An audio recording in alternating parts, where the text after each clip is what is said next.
Hello and welcome to Britain's second city. Birmingham is playing host to the 17th edition of the IAAF World Indoor Championships. I'm Tony Husband, and with me in the commentary box here are European silver medalist and two-time Olympic long jumper Jay Johnson and Olympic gold medalist and two-time world indoor champion in the triple jump, Christian Olsen.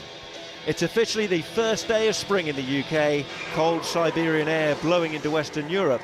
So it's good for everyone concerned that here we are inside our venue, Arena Birmingham. It's the second time this city has staged the world's top track and field stars. Well, Christian and Jade, we have a great few days ahead of us. What in particular are you looking forward to? Well, Tony, of course, I'm most looking forward to seeing the women's long jump and whether Brittany Reese can actually win another world title. And my new event crush, the men's pole vault, as we have 9 men over 588 this season already. Well, I'd say I'm looking forward to see if the favourites can handle the pressure and if we will see any new breakthroughs of upcoming stars. Well, I mentioned it was cold, and that gives you an indication why, but certainly a little bit warmer here inside. Tonight's schedule, well, it puts the high jump at the heart of the action.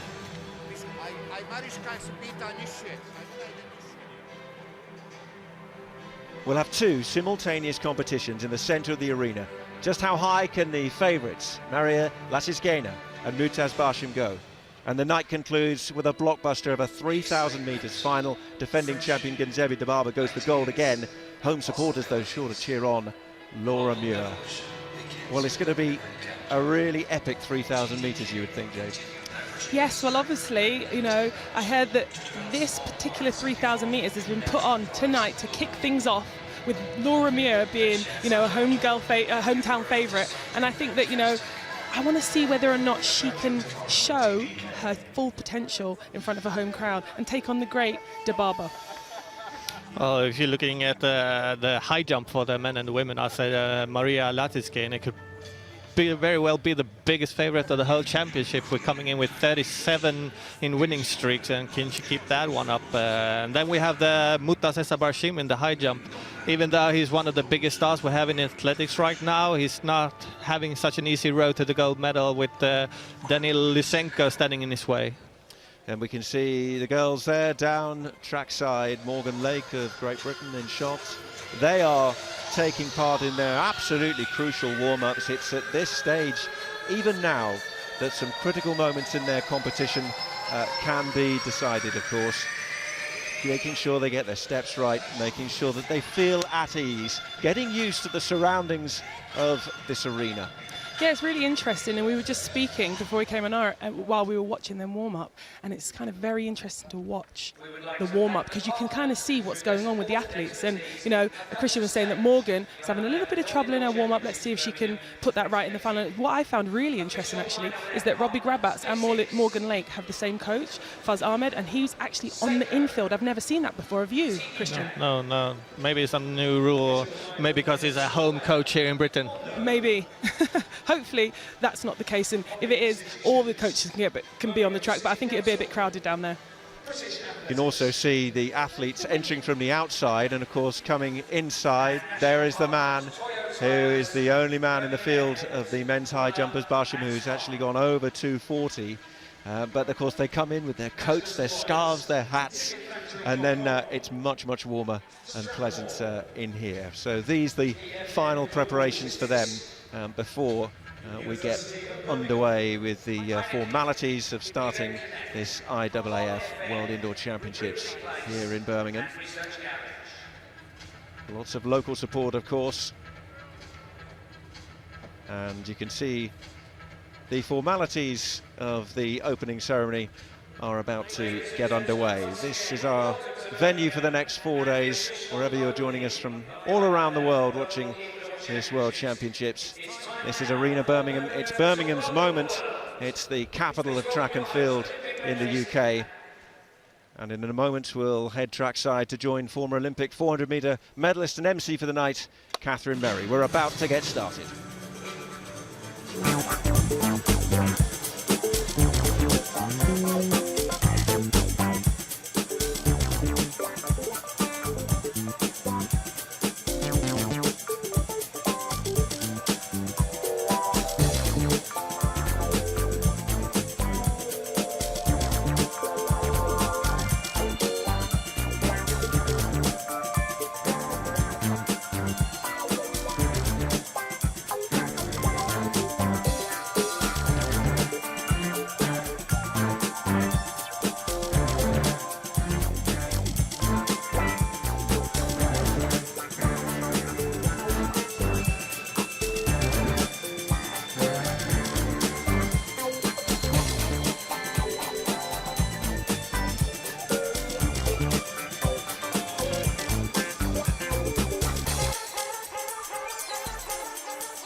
on the balcony, your host, Olympic medalist and Birmingham-based Catherine Merry.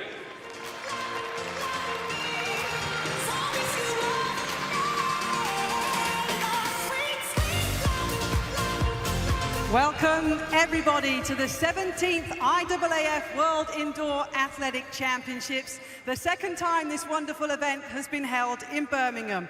Over the next 4 days, we welcome over 600 of the best athletes in the world. Please welcome to the stage the leader of Birmingham City Council and head of the LOC, Councillor Ian Ward, IAAF President Sebastian Coe, and Her Majesty's Lord Lieutenant of the West Midlands, Mr. John Crabtree, OBE.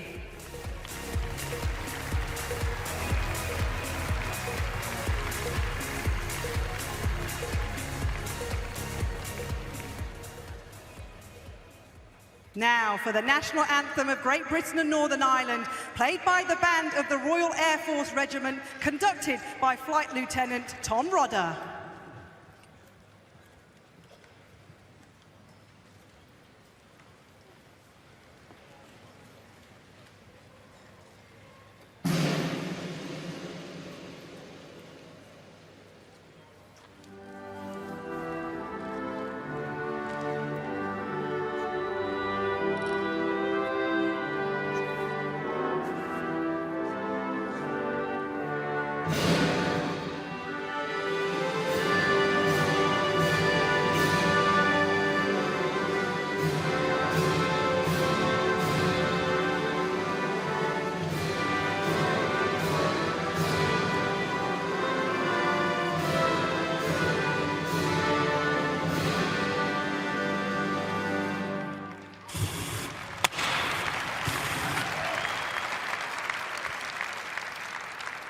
Please welcome to the lectern, Councillor Ian Ward.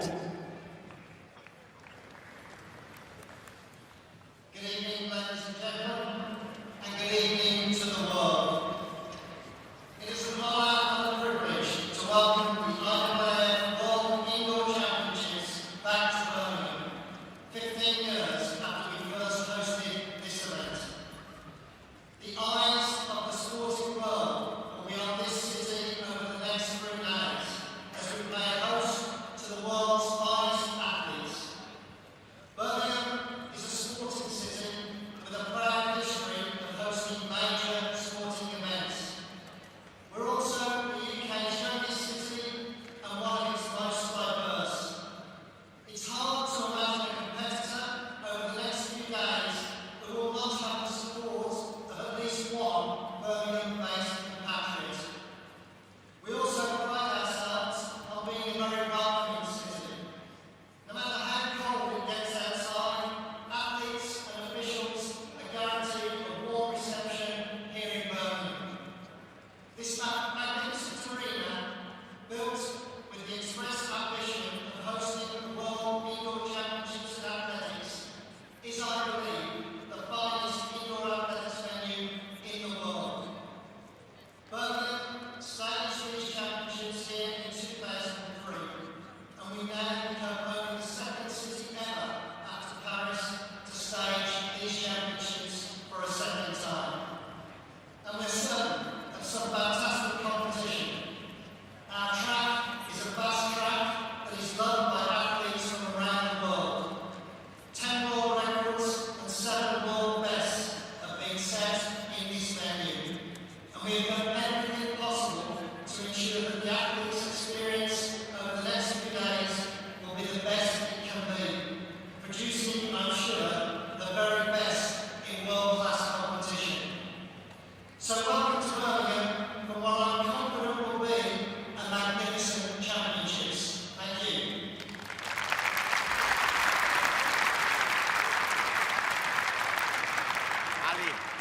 Can I hand over to the President of the IAAF, Sebastian Coe? No, la terza parte, 96 parte. Ian, thank you very much indeed. Lord Lieutenant, I know I speak for the whole of the global athletics family when I say just how pleased we are to be in Birmingham for the 17th edition of the World Indoor Athletics Championships.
hundreds of volunteers whose generous support make these and all our championships possible and what they are.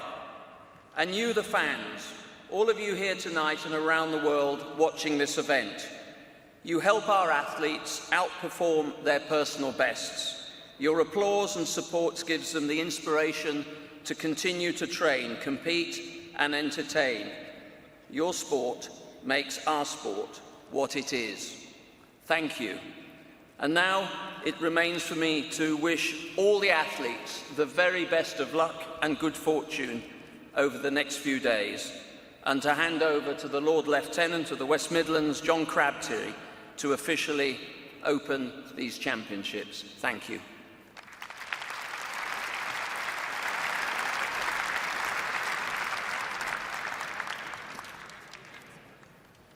Ladies and gentlemen, it's obviously a great privilege to be standing here as Her Majesty the Queen's Lord Lieutenant of the West Midlands, and to join in with my colleagues here to offer you a very warm welcome to the United Kingdom, and of course to here in Birmingham. And as you've heard and as you know, this is the second visit of the World Indoor Championships to our city. Demographically, we are the youngest major city in Europe. 40% of our population are under the age of 25. And the city's sporting heritage is felt worldwide. The concept of a football league, all the football leagues, and the game of tennis originated here. Indeed, if my son is to believe, the world's greatest football team is based here just up the road. Going back to its roots, to what was then known under the British Constitution as an open city, Birmingham, in its very DNA, has offered the warmest of welcomes to its visitors. And I very much hope that you all feel that welcome this weekend, whether you're athletes, competitors, whether you're volunteers, whether you're officials, or whether you're the brave spectators who've made it here through the weather. So I now, ladies and gentlemen, have the great honour to declare the IAAF World Indoor Championships Birmingham 2018 officially open.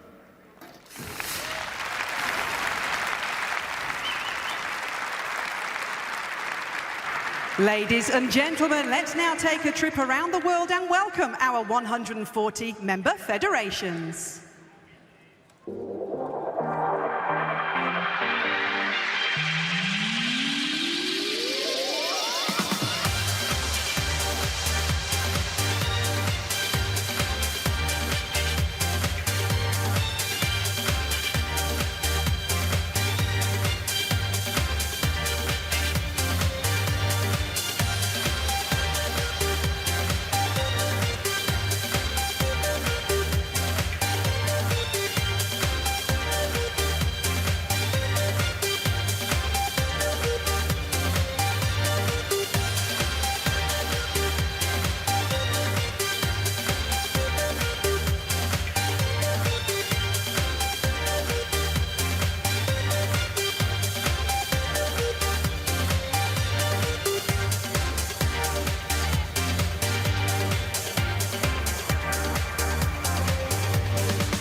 Well, ladies and gentlemen, the weather is cold, but the sport is coming in hot as the IAAF World Indoor Championships return to Birmingham after a gap of 15 years. 4 days, 6 sessions, 26 new world champions, 26 gold medals, and the first 3 of them will be decided here tonight in a unique and new format session of athletics. Be loud, be proud.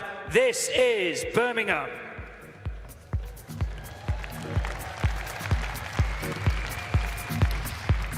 So the first final of these World Indoor Championships will be the men's high jump. It'll be followed and competed simultaneously by the women as well. The man on the top of the list there, perhaps the man to watch. World champion, Mutaz Bashim. Robbie Grabas also in that list. Based here in Birmingham, a silver medalist Our in first Portland event 2016. of the Birmingham 2018 World Indoor Championships is the men's and women's high jump final. And here are the women. Look out for the second name on that list. Maria Lesitskaya. Long unbeaten run. But the 2016 winner, Vashti Cunningham, is in the field as well. Morgan Lake represents great British interests. Yorgelis Rodriguez as well. The heptathlete could be a force to be reckoned with.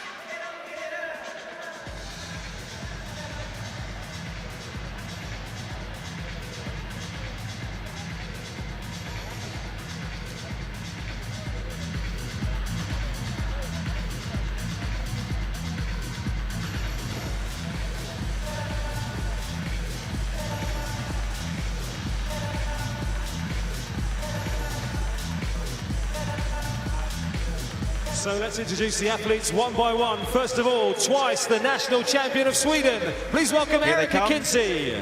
With the lights flashing out onto the stage in which they will go for gold. Erika Kinsey in the men's competition, Sweden, the first new out. world champion. He's cleared 240 or better every year. They'll come out Since alternately. 2013, the flying man from Qatar. There's the man, Mutaz Bashim. the world leader, the big favourite, Mutaz Second in the Bashim. women's competition, twice a world And if there's a champion, favourite in the women, it's certainly European Maria indoor Lesitskaya. champion, authorised neutral 37 athlete, Maria competitions Lesitskaya. unbeaten.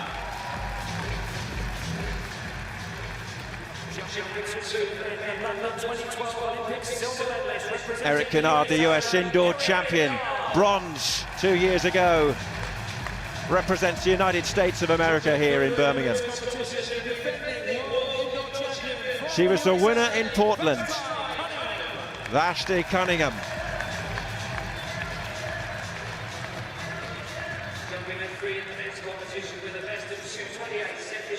Representing Bulgaria, Timur Ivanov.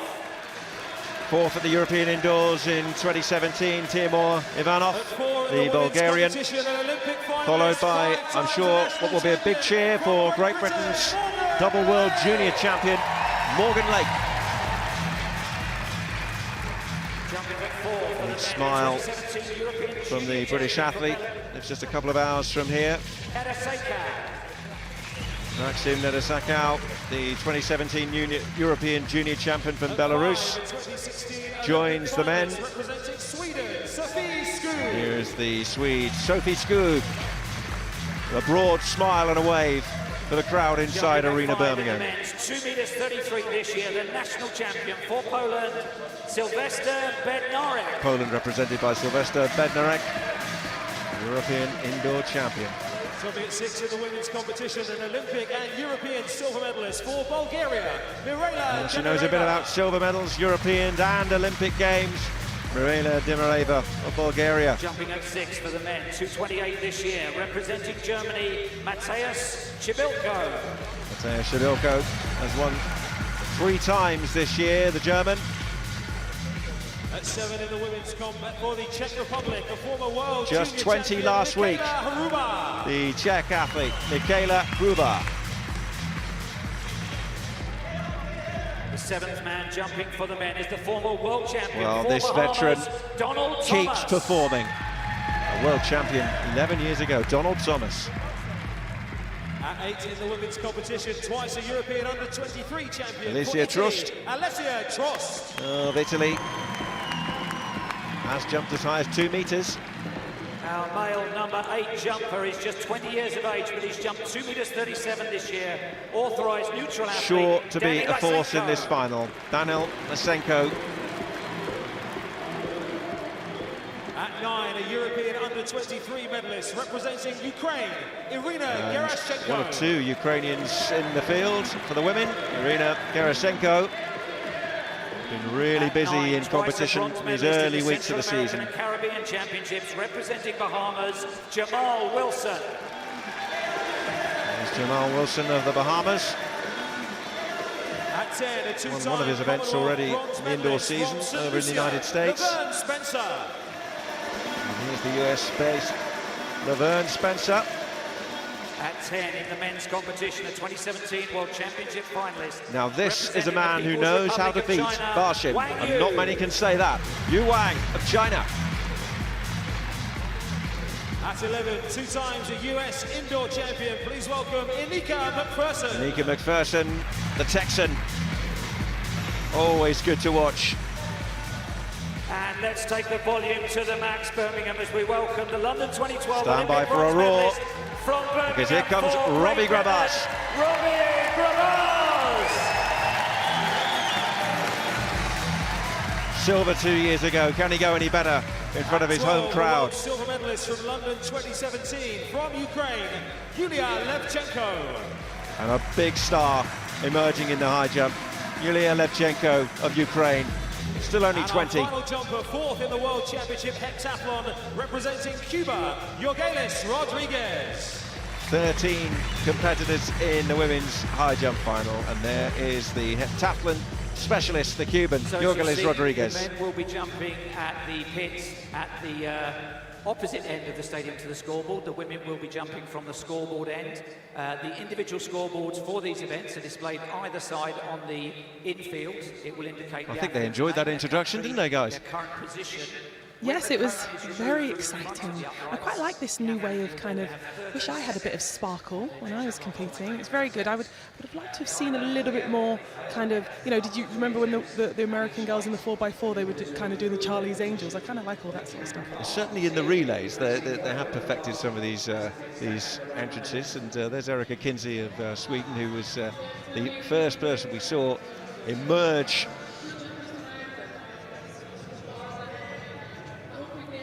And Kinsey gets us underway, and a clearance straight away, and the Swede clear. And here is Mutaz Barshim. He had a long unbeaten streak, finally broken just a few weeks ago.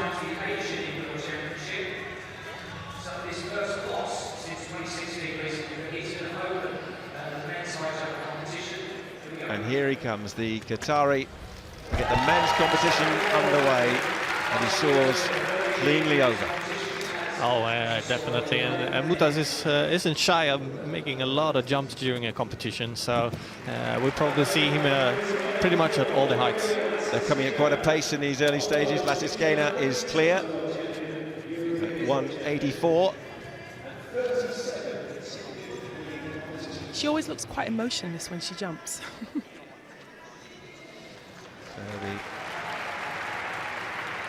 clearance at 184 for an athlete who again has proved very difficult to beat. And here is the 2016 champion, Basta Cunningham, and she goes over opening height 184 for the women. Yeah, these heights are just really kind of everyday for them. You know, it's just not a problem. It's they're warming up into it. You know, I think this is why it's going so fast.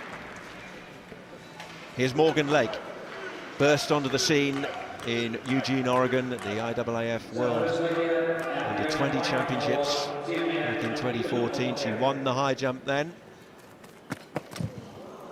Oh, and that's just a nervy start, and we talked about the bar being set relatively low, but there's an insight into just what the pressures of competition can bring. Yeah, she wasn't looking so, like I said earlier, comfortable in the warm-up. And, you know, it's not probably the reason, but it's not actually as warm in here as everyone thought. And, you know, as you see, she's still got her tights on. I just think she's not feeling comfortable. I don't know exactly what the problem is, but hopefully there will be no problem. She jumped really well a few days ago, I think it was, in Glasgow. So hopefully she's ready and she just gets over those nerves. Yeah, second in Glasgow behind Lysenko. And here's Sophie Skog of Sweden to open up her competition. I mentioned this is a height that most of these athletes in a world final would expect to clear and just set their bar for the competition. And let's see how Skog can get on. Round on the curve, and that's a failure as well. So who knows whether any effect of having seen Morgan Lake just before? Well, I don't think that's a problem. What I do think is, even though this 184 is not a really high height for them, it's still a pretty high to enter the competition on. And that makes a big difference when you come into a championship final like this. You usually maybe want to start at 180, 179, something like that. Here's Marina Dem Arriba. So the Bulgarian, who has a season's best mark of 1m95. Thoughts, and then accelerates towards liftoff. A little stuttery possibly towards the end, but she's clear and over. Yeah, she looked like she got quite close. It looked a bit like she wasn't going to actually get over that bar, but she, you know, popped over.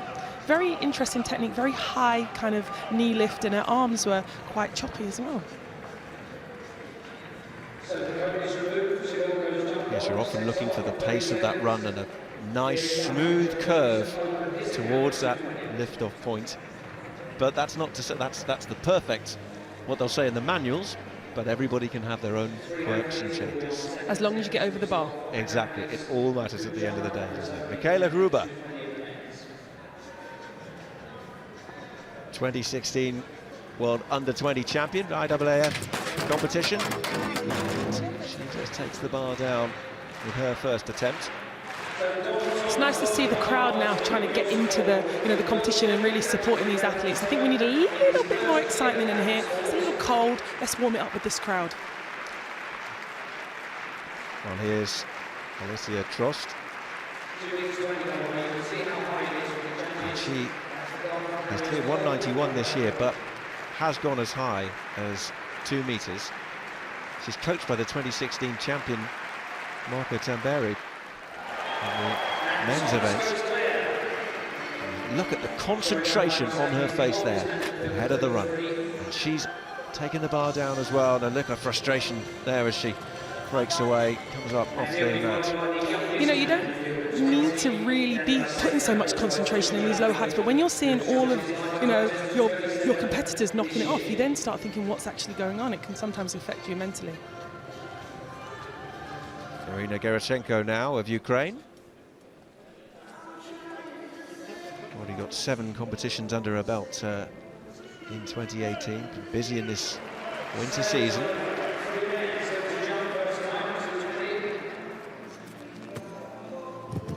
And that was a confident approach, and then we saw the result. Yeah, that was a really nice approach. You know, she brought the speed through, and you see her pop nicely over the bar. That knee that they drive up, that's a really important technical aspect that you want to watch out for, because that knee gets you up, out, and then that's what gives you the height over the bar.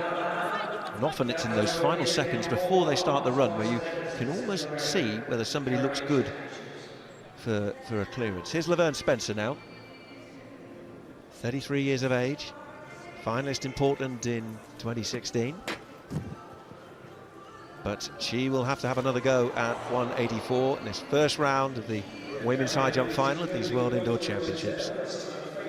Yeah, it's really important to clear these lower heights at the early stage, because you're going to bring these failed jumps with you through the whole competition when it comes to separating different spots, especially on the podium.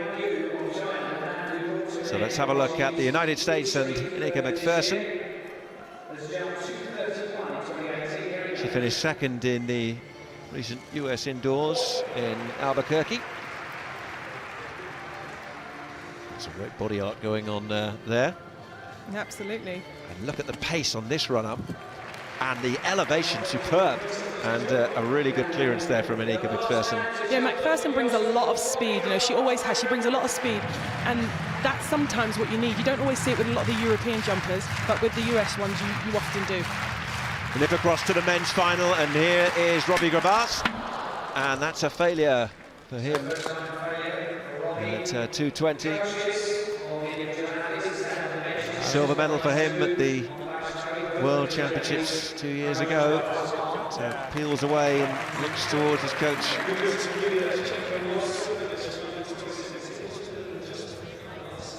Not a good start for the home competitors so far. With Morgan Lake as well struggling in the first attempt at the women's event. Plenty of time for her to turn that round. As we look at Ivanov now, the Bulgarian.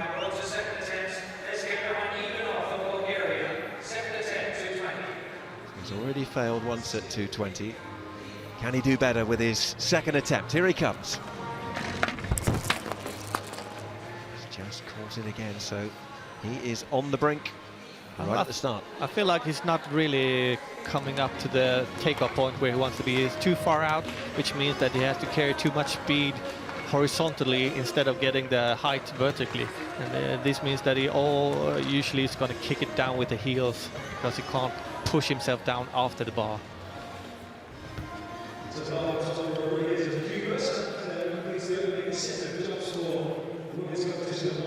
Let's look at Bednarek then. And this too is his second attempt to try and clear the opening height in this final of 2.20 meters. And he's just over. There was a bit of a wobble, but he's clear and he'll move on. And that's a sigh of relief you can see on his face there. Yeah, you want to get into the competition and you want a good start to the competition. He failed once, then he cleared in the second round. Hopefully he can talk to his coach, get some instructions to maybe improve to the next height, because it's going up fast. Jamilko of Germany, another to fail in the first attempt at 2:20.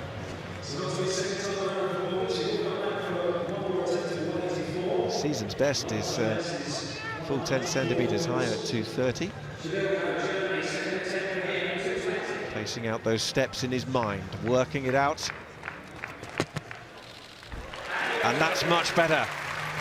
Good acceleration and a good clearance. Yeah, definitely. It's a good rhythm through the whole jump, and that's what you want to see. You want to see confidence when you're coming up against the bar. Lysenko now of Ukraine. And she's over. Yeah, that looked pretty easy. I mean, she always interests me with her technique. She's got quite a ragged technique coming into the bar, actually. But, you know, as long as you get over it, that's all that matters. Back with the men. This is Bohemian, Jamar Wilson. Not been that well recently, actually. He fought off flu recently to earn his place here and make the long journey across to the United Kingdom. Shorter approach, and it's another failure and frustration for Wilson. Yeah, it's not a bad jump. It's just don't have the height in this attempt, I'd say. It looked like his hips were pretty low to me in his start of his run. Gruber now. And she's over. That's much better. The clenched fist tells you that she means a bit of business in this competition now. So, Robbie Grabas of Great Britain failed his first attempt at 2:20. Home fans getting behind him now. Oh, and he's failed second time. So it's a frustrating start in front of his local audience here in Birmingham. He's based in Birmingham these days. He's got one more shot at 2:20. Yeah, he's going to put a lot of pressure on himself to clear in the last attempt. Otherwise, he's coming away from here with no result at all. And I'd like to see the four last steps coming more of an attack. He's coming too much straight at the bar. I want to see the curve more. I think he'll clear it easily. I'm wondering what all the other athletes that are coming in later are feeling right now, that if they've made the right decision to come in later when they're seeing all their competitors actually having such trouble at these early heights. Well, it's a world final. And who knows the pressures that can be experienced in these moments, the biggest stage in the indoor world for them, big target of 2018. And Ivanov now of Bulgaria is in his last chance saloon. This is third and final attempt, 2 meters 20. He's really thinking this through.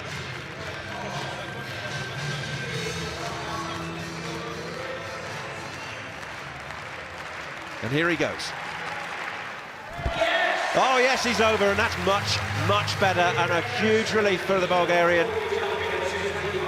Still think he's way out, too far away from the bar when he takes off. He still needs to have to stretch to get over the bar, and if he can maybe come a little bit closer, he'll clear 225 easily. Wilson.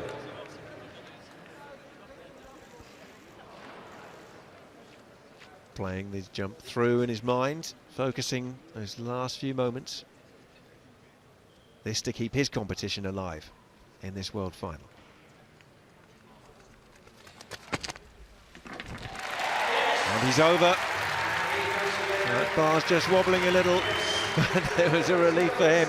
Relief for him. Will there be relief now for Morgan Lake? 2 failures at 184. She's capable of so much better than this. She's one really of Britain's great hopes. Sorry about that, and she's really got to come and attack this bar. I mean, I saw it in Glasgow. She needs it this time. Oh, she's over. Wow, good Well, girl. she's over. That is a big sigh of relief. Look, you can even see it on her face. I mean, you do not want to have a no height on a home, championship. So very, very happy that she's got over that bar. Now Come on, Robbie. Can Robbie Grabaz, having seen Morgan Lake go over at the far end, to stay alive? And he's over as well.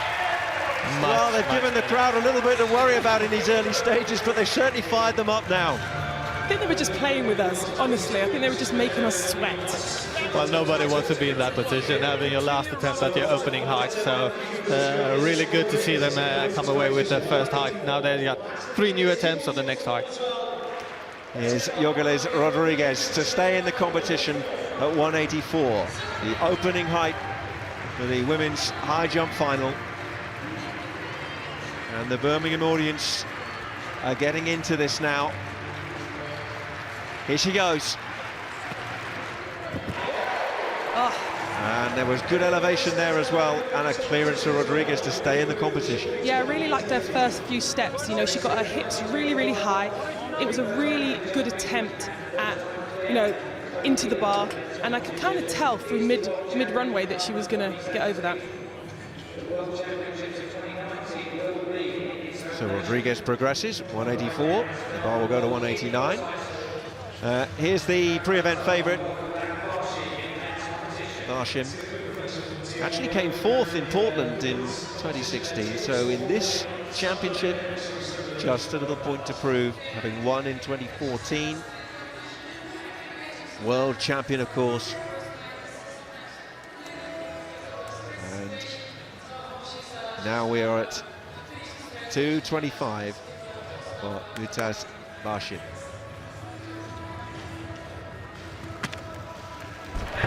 Just glides over.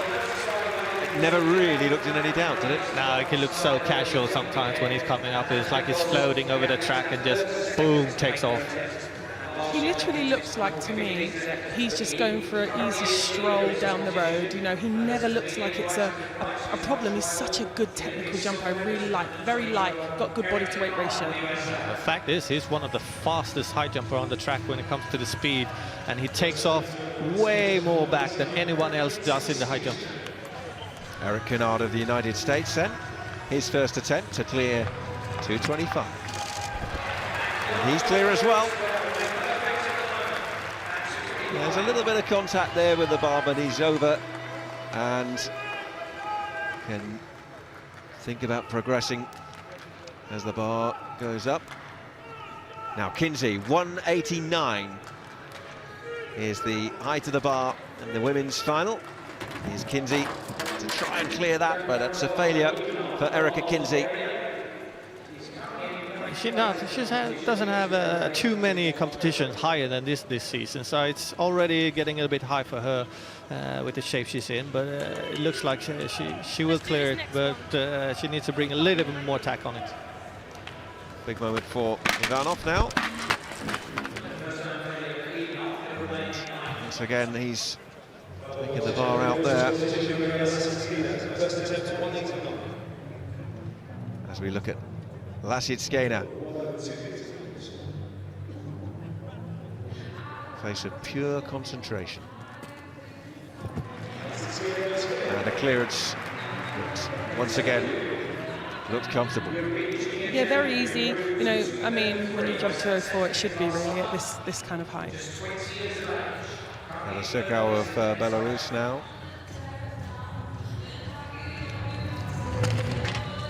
.225, but not this time.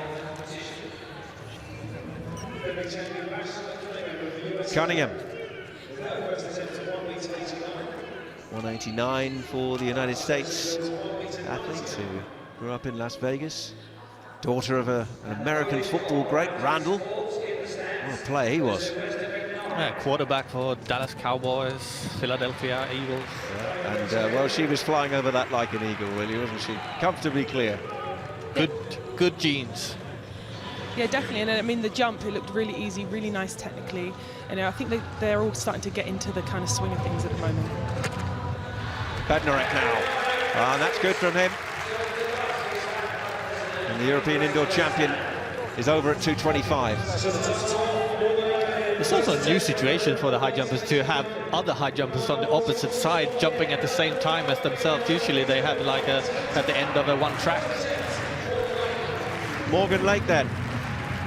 Set hearts fluttering at 184. Here's her first attempt at 189. And she's over. Good well girl. done, Morgan Lake. Yeah. You know what? You know, she's taken her tights off. That means usually that they mean business. I think she's got into the swing of things, like I said, and hopefully she can go up again.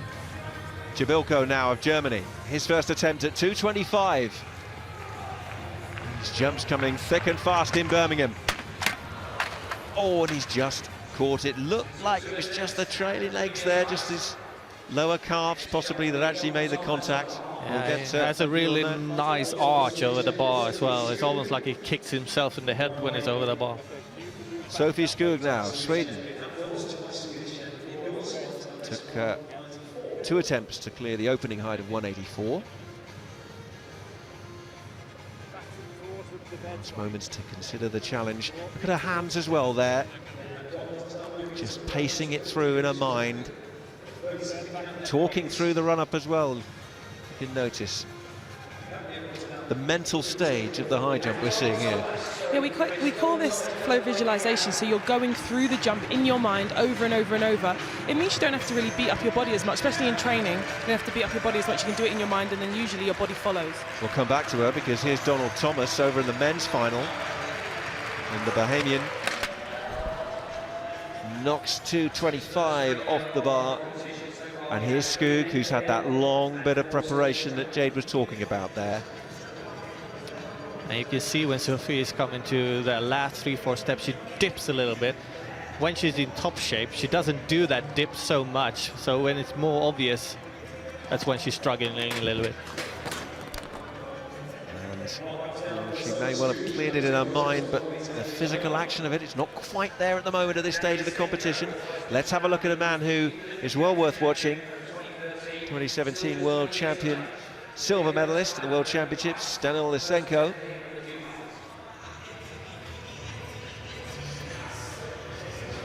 To go over at 225, and he's over. So it's been straightforward for him so far at 220 and 225. Here's Dem Arriba of Bulgaria. It's her first attempt at 189. And again, she just looked a little stuttery in the final build-up. It was actually slightly in the middle part of her run. She actually backed off on one of her strides. She didn't keep the speed going, and I think she was maybe going to be a bit too close, and she knew it. And I think that's why, as you see, she came into the bar.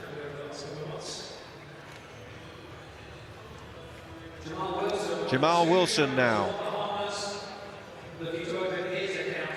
Scraped over at 220 after 2 failures. This will be his first attempt at 2 meters 25.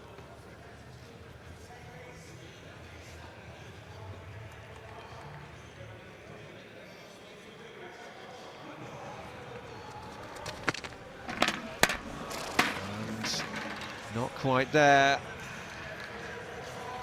Frustration. Kruber now in the women's final. This is her first attempt at 1 meter 89. Her birthday last week.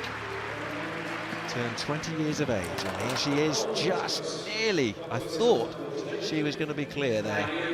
Yeah, it looked like she'd got over it, and I think at the last bit it obviously fell off, but you know, hope she'll have another attempt. Here's the man to watch, Yu Wang, China. He went over at 220 first time round. This is his first attempt at 225. He actually beat Barshin earlier this year, ending his long streak of victories. But he's not over at 225. Failure for Wang. Not successful there in turning the speed upwards. It's too much speed still going forward, and there's no way of him clearing the ball like that. Trost now, the Italian. Very successful age group athlete in Europe.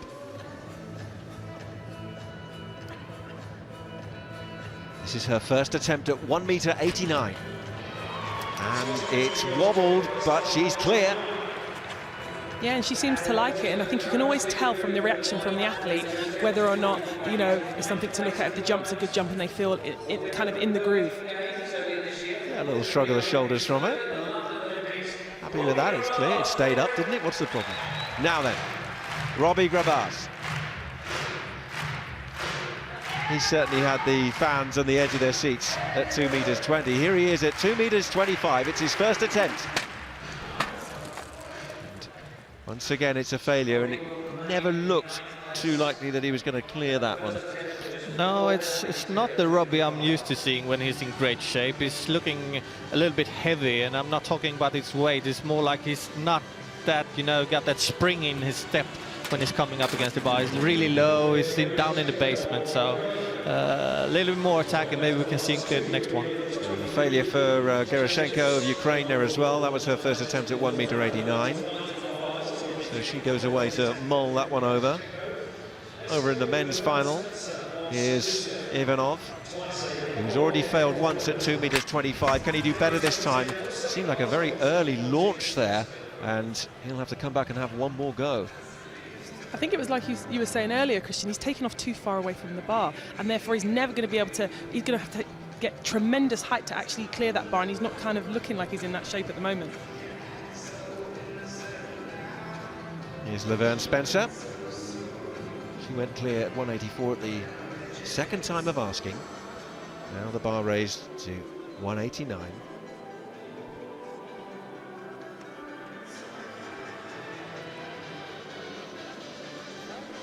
Sixth in the final in Portland 2 years ago. She'll have to come back again at 189. No, she just doesn't look like this is a world championship final. She just looks like she's going for a little trot. She needs to bring a lot more speed and really attack those first 3 strides. I think I've seen her do better. Can this man do better now in the men's final? Lysenko, the European junior champion, and plenty of spring, but not the clearance. McPherson.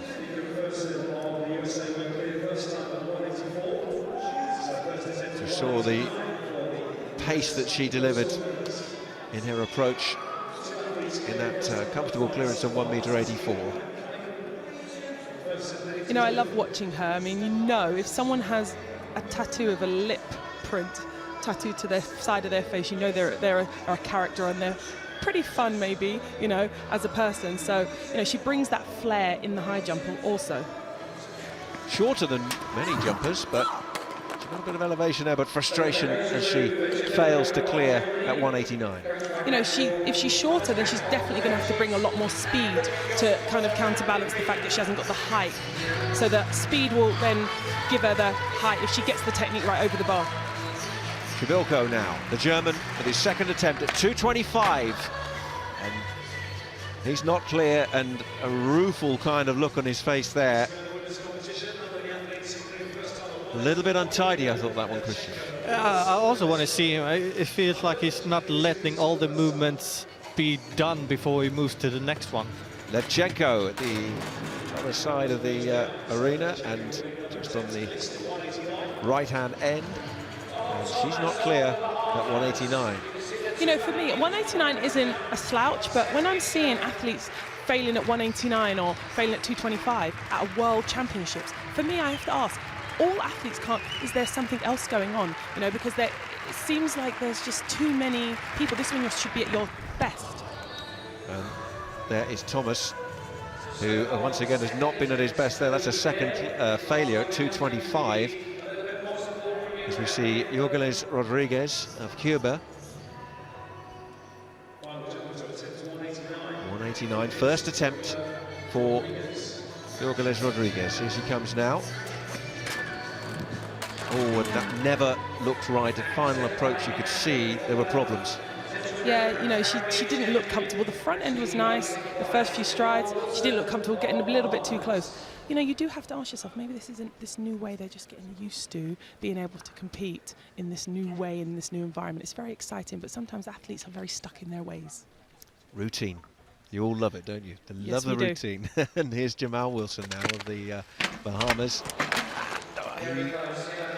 He looked a little better, but still it's the same result for him. It's 2 failures at 2 meters and 25 in the Bahamian. And so his competition hangs by a thread as we go across to the women.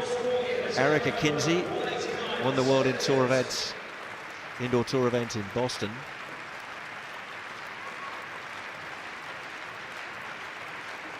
And she goes at 189.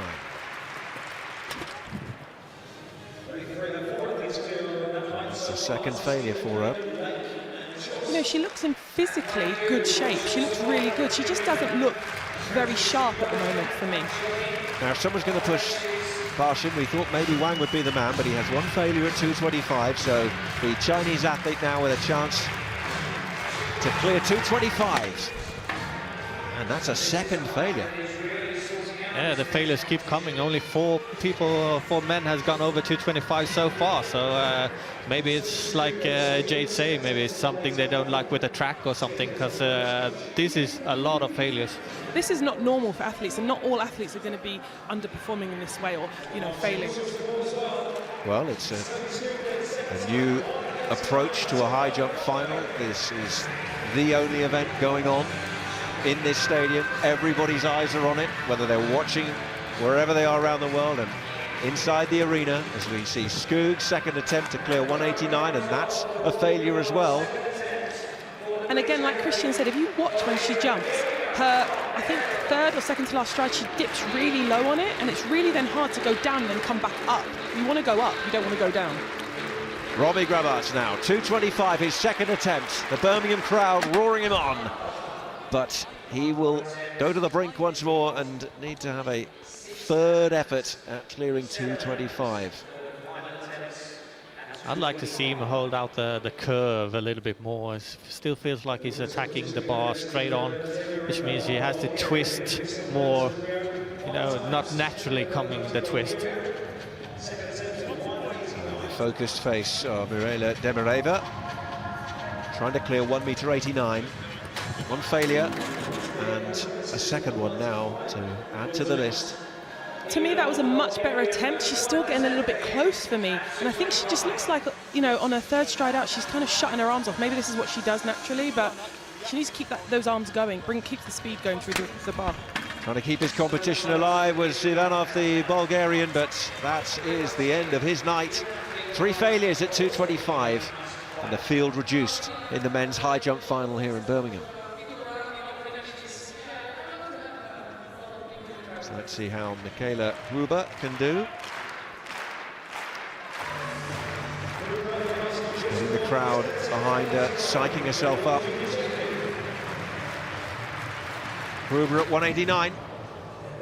And she will also now have one more attempt to keep her competition World Championship hopes alive here this evening. Let's have a look at the Belarusian. Lysenko. He has failed twice at 2 meters 25. This is his last shot at it. And that's the end of his night in Birmingham. 3 failures. You know, I'm just looking out there and I'm noticing that everyone's got their coach out there on the track. It might make it seem like it's a little bit like a training session. You know, this is something new. You know, in the press conference earlier, they were talking about back in the day, they never used to even allowed to talk to your coaches, let alone them being on the track with you. Lysenko, the next to fail at 189. I can't remember the last clearance we saw, guys. This is an interesting phase of the competition we're seeing here, and we are seeing people potentially dropping by the wayside relatively early, although the heights, as we mentioned, are competitive heights at world level, and you would see potentially them come in earlier. And that's better. Well, I gave him the build-up, so we've seen a few failures. Jamil goes over. That was his third and final attempt at 225, and he extends his competition. Yeah, it looks a little bit better, but still is struggling already at 225. I mean, these guys should be, you know, flying over these bars, getting ready for the really big heights. Spencer now.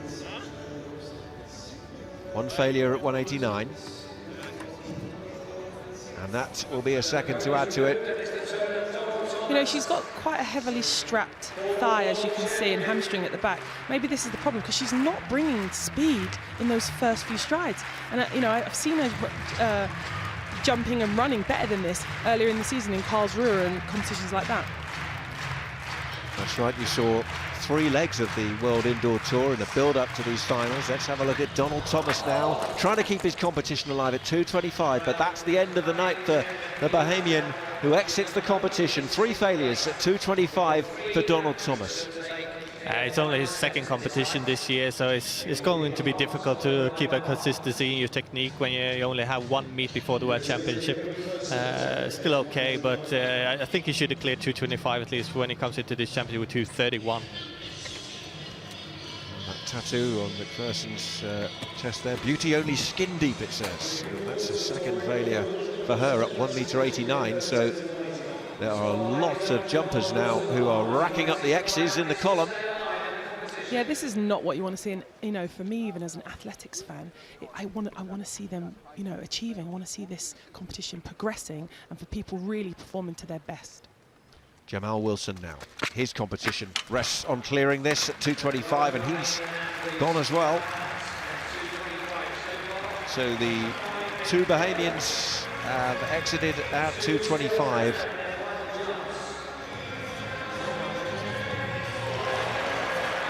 Energetic finish from him, but his competition is over for tonight. As we go across to look at Lysenko.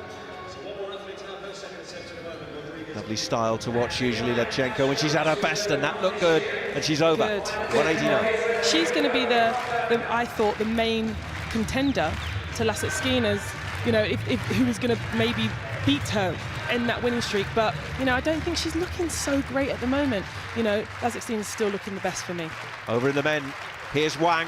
It's all on this at 225 for the Chinese jumper, and he's out at 225. 3 failures for Yu Wang. That's disappointing, because he came into this final in better form than that, and it's a frustrating World Championship final for the only man in the field who's beaten Barshim this year. Wow, sorry to speak over Rodriguez, but that is a big upset already in this championship. You know, I'm very shocked. Let's see how Yorgelis Rodriguez can get on. Second attempt at 189, and that's a failure as well for her. She'll come back and have 1 more go to keep her competition alive.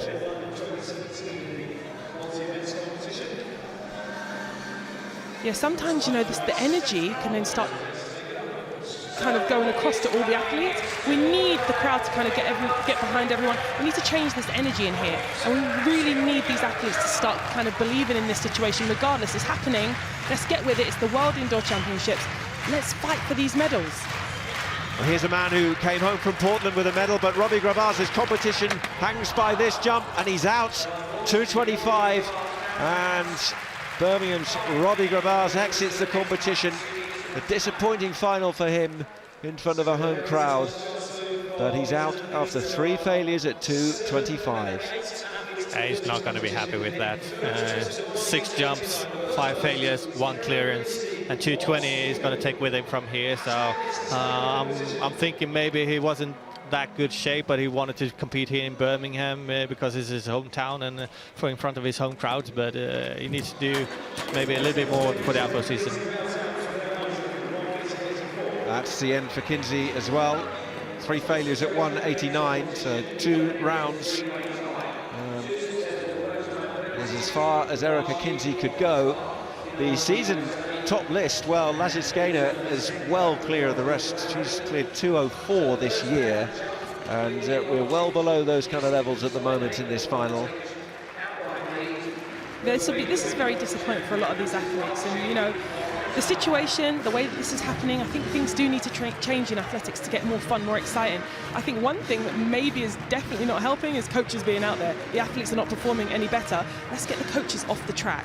Let's keep the excitement. Let's keep the, you know, innovative nature of the way that it's going. But I think maybe the coaches need to go and sit back in the stands. What do you think?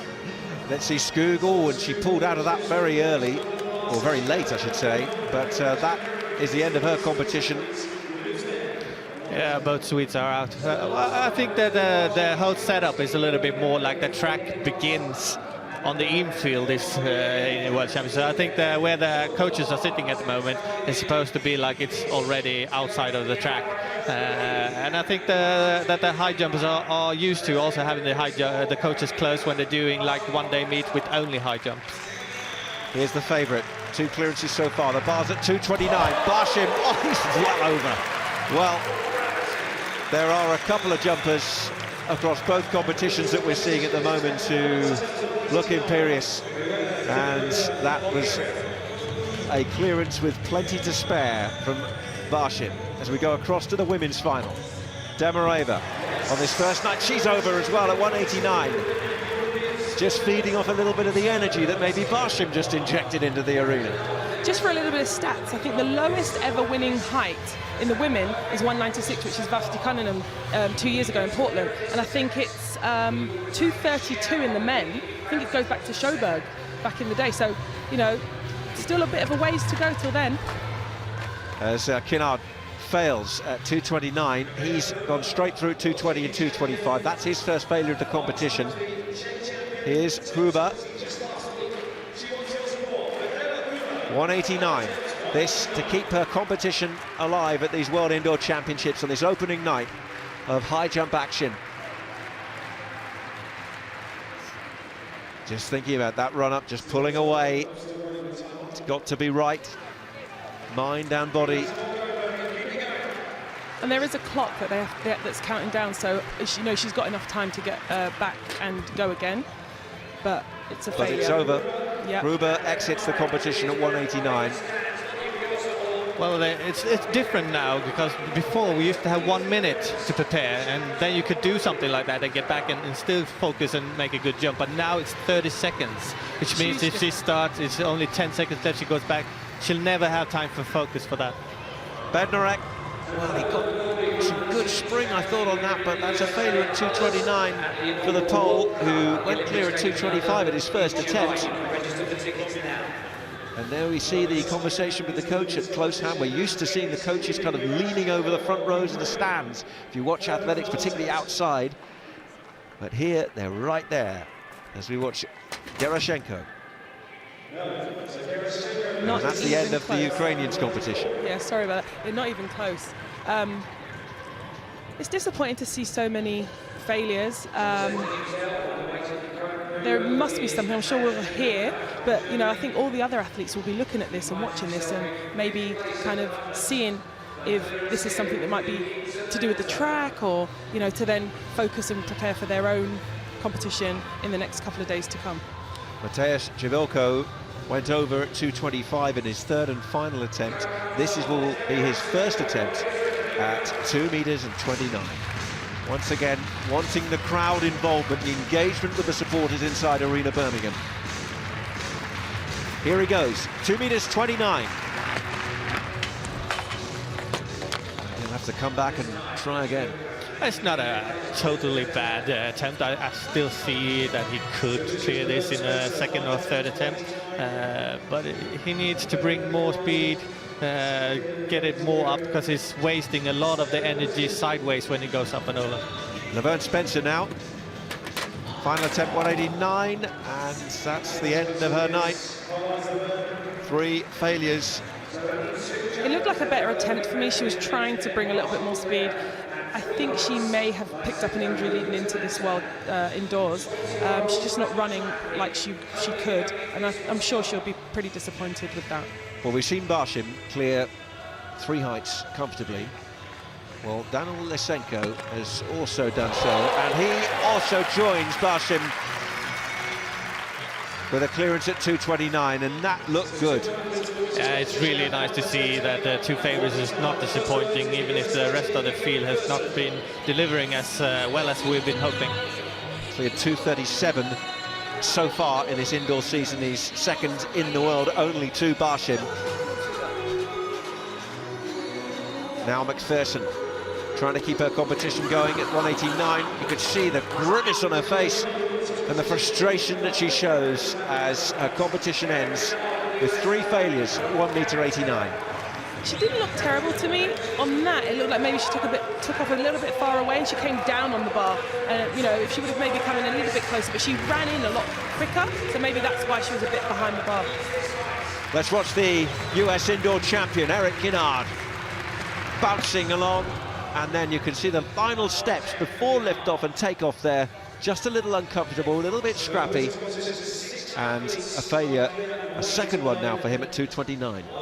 It looks a little bit like he's losing his left shoulder. He's moving in towards the bar instead of away from the bar, and if it moves towards the bar, you're going to have too much speed going towards the bar instead of up. On a night where very early in the competition, a lot of jumpers are fighting to stay in it. Here's another, Yorgelis Rodriguez of Cuba. Her 3rd and final attempt at 1 meter 89. Was that a little early in the takeoff there? I feel like she's been like struggling the whole night, and it seems like there's a consistency in what she's struggling with. Those last few strides into the bar, they're just stuttered. She doesn't seem like she's very comfortable, and obviously, you know, 3 failures at 189, and I'm sure she looks like she's very disappointed. Bednarek's 2nd attempt at 229. A little wry look on his face there. So 2 failures at 229 for him. We've got one big track final to bring you on this opening night of these IAAF World Indoor Championships. The defending champion Genzebi Dababa of Ethiopia looking relaxed down on the warm-up track. You can see hats, scarves, gloves are needed. It's very, very cold in the United Kingdom this week. That final still to come on this first evening. But an evening at the moment where it's the high jumpers in the spotlight. Chidilko keeps it alive. 2nd attempt at 229 is a good one. And the German, 3rd place. It feels good sometimes when you can predict that they have the capacity to clear, and they do so. Show off. Well, the proximity with the coach there seems to be helping him, doesn't it? We've talked a lot about that so far, and a good talk through that one.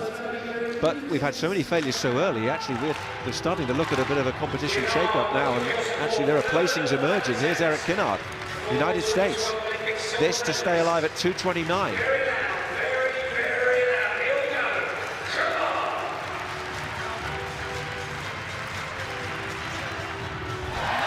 And he's done it! He's over her at 229 at the 3rd and final attempt. What a great jump. Sometimes you just need to will yourself over the bar, and that's what I feel like he did there. All his experience and everything he brought with him, that's what took him over the bar. So here's Maria Lysenko, authorised neutral athlete. She competes as in these World Championships, and this will be her first attempt at 193.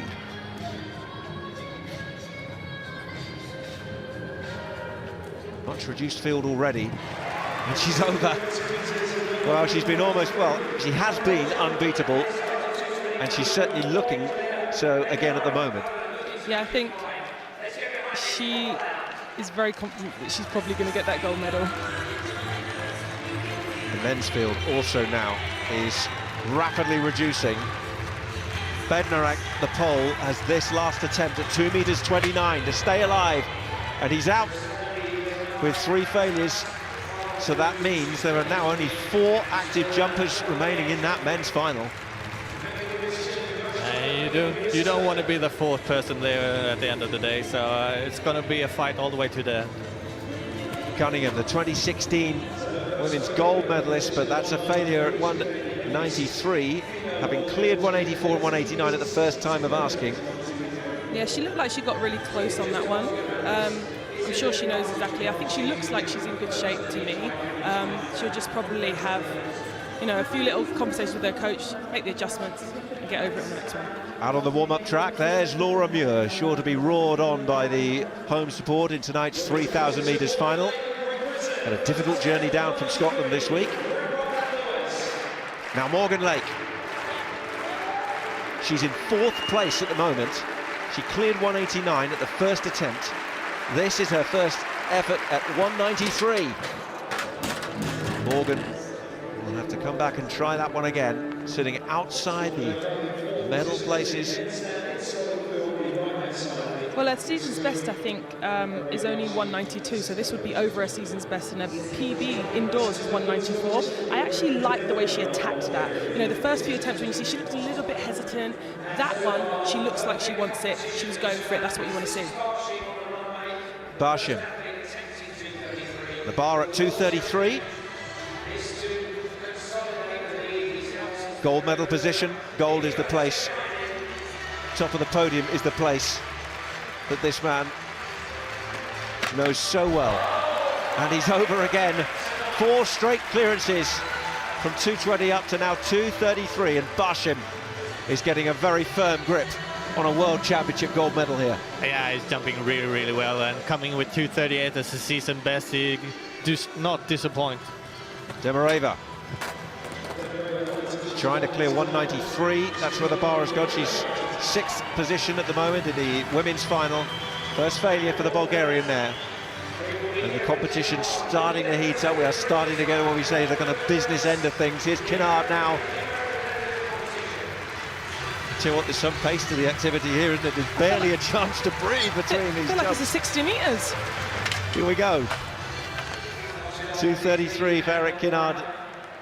A failure at the first attempt there.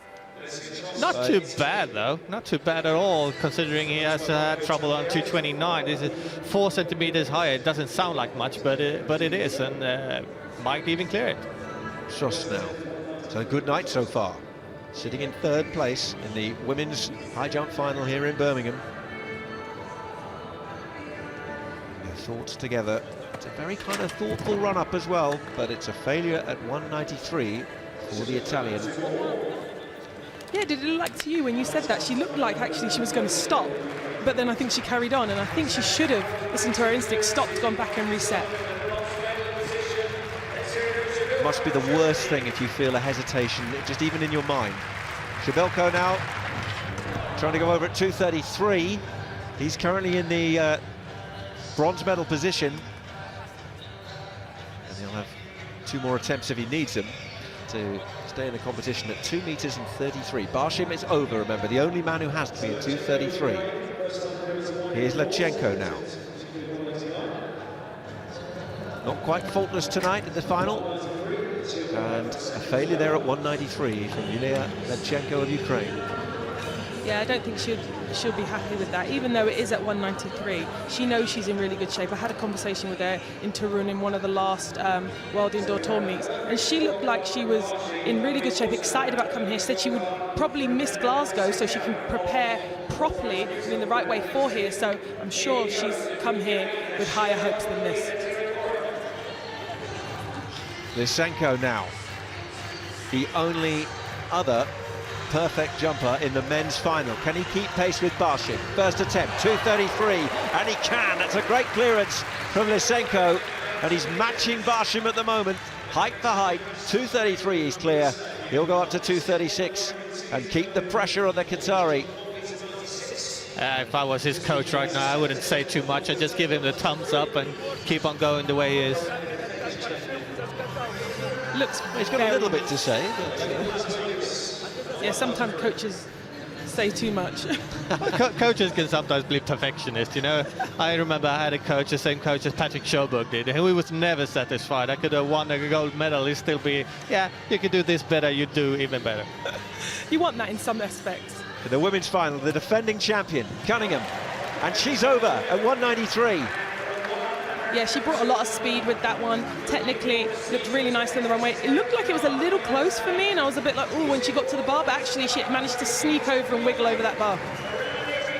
Well, with just the one failure so far, she's sitting in the silver medal position, having won gold in Portland. Kennard now has a second attempt at 2:33, sitting just outside the medal. The United States indoor champion. Olympic medalist. He's also fourth in the world indoors in Sopot 4 years ago. Can he be on the podium here? It's a second failure at 2:33, so it keeps him sitting just outside, and he's got one more attempt. He keeps getting a little bit better for each attempt, so I wouldn't put it past him that he can't clear 2:33 as well. You know, I really like his first setup of his run-up. He really extends, you know, those legs, and his hips are pressed really well. I like to see that in any event, especially in high jump, long jump, triple jump, things like that in their run-up. Now here's Morgan Lake. She's risen to the challenge on a world stage before. I saw her take 2 golds in Eugene in a World Under-20 Championships. And now she had that moment to herself, brings the audience in as well. The noise of the crowd right behind her. Morgan Lake. Second attempt, 193, and she's done it. She's over. Exciting. That familiar look when she makes a clearance, the clenched fist, the look up into the arena, and a season's best mark of 193 for Britain's Morgan Lake, which brings this Birmingham crowd out of their seats, and I think it needed that in this final. Yeah, it really did, you know. This is what you want to see. You want to see, you know, season's best and PBs in a major championships. You know, so what more can you ask? She's really performed well. You know, she said that she's stopped doing multi-events for a little while to concentrate on this high jump because she is jumping at these type of heights. And I think she's actually made a good decision. Now she's up at these 193s and, you know, hopefully contending for medals. I'm going to be honest with you, put it out there, that could have been a medal jump. Well, it could well have been. Christian bold. I like that. A bit of boldness there in the box. Jamilko of Germany now, 2:33, and that's his second failure. But he sits in a bronze medal position. Lysenko and Barshim in a bit of a private battle really at the moment, having both cleared 2:33. And Jamilko's going to do anything. He's going to have to try and clear 2:33 at the third and final attempt. The rest of the field has fallen by the wayside in the men's high jump final. So we know the podium, not quite the order yet. In the women's final, here in Birmingham, it's Dem Arriba of Bulgaria. She's failed once at 193. Here she goes again. Just for a moment, I thought that bar might settle and just stay, but it's a second failure. It was a much better attempt, actually. She wasn't as scrappy. I felt like she's been a bit scrappy coming into that bar. I thought, actually, she had sneaked over it. Good for Morgan Lake that she didn't, because, like Christian said, she's still in that medal position. I remember when I was a high jumper and you had those kind of failures. You land in the mat and you look up and you think you made it and then it falls down. It's really frustrating. Now Eric Kinnard, it's all on this for the US champ. 2:33, final attempt. And it's all over for him. And he'll finish outside the medal places. Yeah, 4th place is the most awful place to ever finish in a major championships. I came 4th at the World Championships outdoors, and I'm telling you, I went home and cried my eyes out. Yeah, I've experienced that as well. In 2010, 4th place. It's not so happy. So the end of the night for Kinnard. As we take a look at another athlete in 4th, over in the women's final, it's Truss. Second attempt, 1m93. More confident on the approach and a much better result. Wow. You know, Christian and I were sitting here shaking our head when she went off. It was like, no, it looked like she wasn't bringing any speed. She looked like she was going for a stroll in the park, but somehow she managed to get over that bar. So she goes into joint 3rd position with Great Britain's Morgan Lake. Having cleared that 193 at the second attempt, and she's actually edged Lake just out of the placing. She's dropped to 4th as we go back to the men's final. The pace is picking up. Jabilko now to stay alive, and he's out at 2:33. He will be on the podium, the German. But 3 failures there, the end of his competition. But you can see the delight and a medal in a World Championship. Lysenko in the women's final. She's failed once at 193. Down the rankings at the moment, and that went horribly wrong. Yeah, those last few strides for me, I feel like if you look at her head on when you watch her jump and her run, her hips, her pelvis is actually it moves a lot. And I feel like that means that all your speed is going in all different directions. You have to use a lot of energy to keep the speed and the momentum going in the direction you want. And then this arm that she's got, this interesting arm, I won't call it a funny arm, it's an interesting arm that she does on her, I think it's her 3rd stride out. And I think that can only throw you off. And I feel like that she just didn't look comfortable today, and I don't think she's going to be happy with that at all, because I felt like she could have been definitely a medal contender. Well, joint 2nd in the world this year. She's cleared 197 on her day. Dem Arriba now of Bulgaria. In this situation, I would consider saving my jumps instead, maybe for 196, because if you're not doing so well and you know if you clear it, you're still not going to move up in the podium positions. Why not save jumps, do 196 right away? That's right, you can voluntarily push yourself down the competition and come back in, but you would only have potentially 1 attempt for people who are new to watching the high jump. This is a man, though, that if you watch the high jump, you know a lot about. Barshim. His first attempt, 2m36. He's jumped 2:38 in 2018. World champion, and a first failure for Barshim. So maybe the door just opens for Lysenko. Barshim's failure at 2:36. It's not a bad jump, but you know, 2:36 is still 2:36, and you have to put all the pieces of the puzzle together to be able to clear that. So Dem Arriba now has one last shot at 1m93. 6th position at the moment. Can she better it? Can she go over at 1m93? And that's the end of her competition. Yeah, I wish I would have seen her run like that a little bit earlier on in the competition. That run looked a lot smoother to me, a lot more controlled. But then, because she pushed out more, her stride length looked a little bit longer, which then, on that, for me, pushed her into the bar for a different reason. She should have run like that and maybe made that adjustment in the warm-ups. And I think if she would have run like that and jumped like that in the warm-ups, then maybe she could have progressed from there.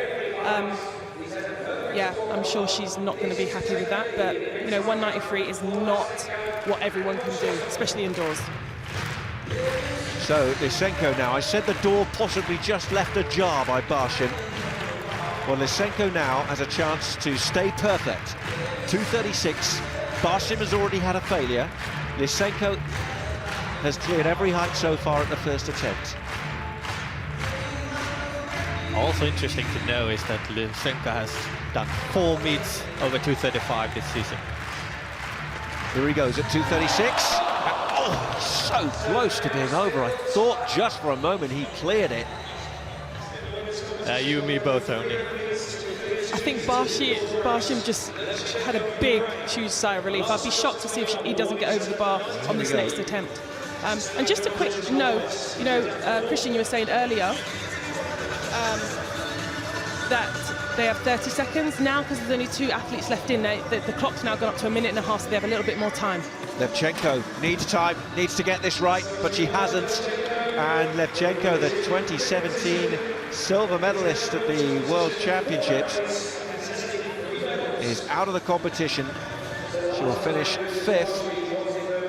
It'll leave only 4 jumpers left in the competition. And Levchenko, who has cleared 2 meters outdoors, but at 20 has a long, long way to go. This was not her night. No, and she peaked really early this season as well. She had a season best already 10th of January with 197, so it's difficult to keep that shape for such a long period of time. Now then, Barshim. The bar at 2:36 for the men in the final here, and this is 2nd attempt. He breezed through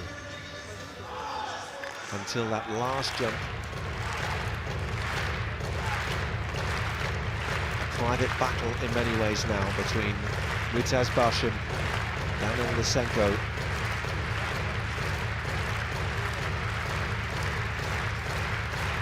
Here he goes, more determined look in the face this time as he approaches the bar. Oh, and it's a 2nd failure. And so Barshim, well, over to you, Daniil Lysenko. Oh, definitely, he's opened the door. If he just left a little bit open before, he's wide open now, because Daniil Lysenko looking really good at the first attempt at 2:36, and I'll be surprised if he doesn't clear this now. The makeup of the podium still to be decided between gold and silver. Barshim and Lysenko, nothing to separate them at the moment. Lysenko will have a 2nd attempt momentarily at 2:36.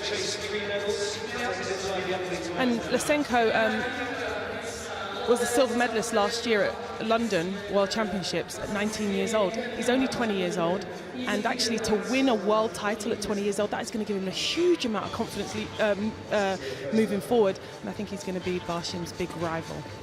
Here is the gold medal favourite, Lysenko, over at 196 in the women's final. 4 clearances, perfect. Yeah, I have to say, I mean, it's very easy, but I just really am interested in her reaction. She never shows any reaction, and I feel like, in a bit of a way, I wish she would, because it's hard to connect to an athlete when there's no emotion. You know, we want everyone at home watching. You want athletes to be kind of someone that you kind of want to get behind, but it's difficult sometimes if there's no emotion being shown. They're getting behind this man, Lysenko. His 2nd attempt at 2:36. He's seen Barshim fail twice. There is a route to gold for Daniil Lysenko. Edged out in the World Championships in London by Barshim. Can he better him this time? Here he goes. Oh, and it was close. It was close. 2 failures. Just not pushing down after he passes the bar, which brings up the calves and the heels. 2 times in a row you can see that it kicks it off with the heels. They've mirrored each other, Barshim and Lysenko. Perfect into the 2:36 mark. It's really interesting. Barshim bounced out of his seat when he saw him miss that bar, and he put his hands up to the sky like, okay, he's got another chance, because I think he even thought that he was going to clear that bar. Cunningham sitting in 2nd place in the women's final. This is 196 and a failure in her first attempt at 1:96. Trost is still in the competition, the Italian.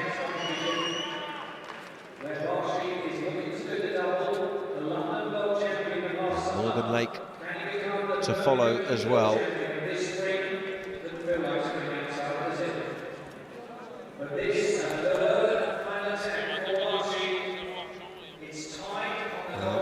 Barshim's coach watching on as his man attempts 2:36. This is his third and final attempt. This is the last jump at this height for him to stay in the competition. He is in gold medal position, but Lysenko is right on him. That roar. He wants this Birmingham crowd behind him. Barshim, the world #1.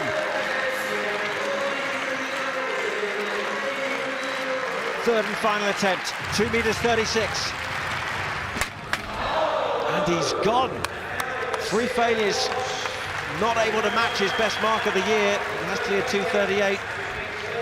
Not to be tonight, 2:36, and Barshim goes out, and Lysenko has a shot at gold. So if Lysenko fails on this height, they've got an even scorecard. Are they going to give them 2 gold medals, or are they going to go and do a jump off? They're going to do a jump off. They're first going to, I think they're going to try one more time at 2:36 each. If they fail, they go back to the previous height at 2:33, and they try again once each. Contest will continue for gold. Morgan Lake then, a season's best 193 to keep her alive, but she's edged out of the medal positions at the moment. First attempt now at 196. And a first failure at 196. I like the aggression. I really like the attack. I feel like her hips could be a little bit higher. I feel like she was attacking so much that she slightly forgot to wait and just extend through all those movements. But, you know, I love the attack in her. I think that's what I'm seeing at the moment that I'm really liking. She's a different athlete from the one we saw 40 minutes or so ago that struggled at 184 and looked nervous, concerned. So much confidence in that approach. To see if she can get that clearance. But the men's final now comes down to Lysenko. This is a shot to take the title for Daniil Lysenko, silver medalist at the World Championships in London.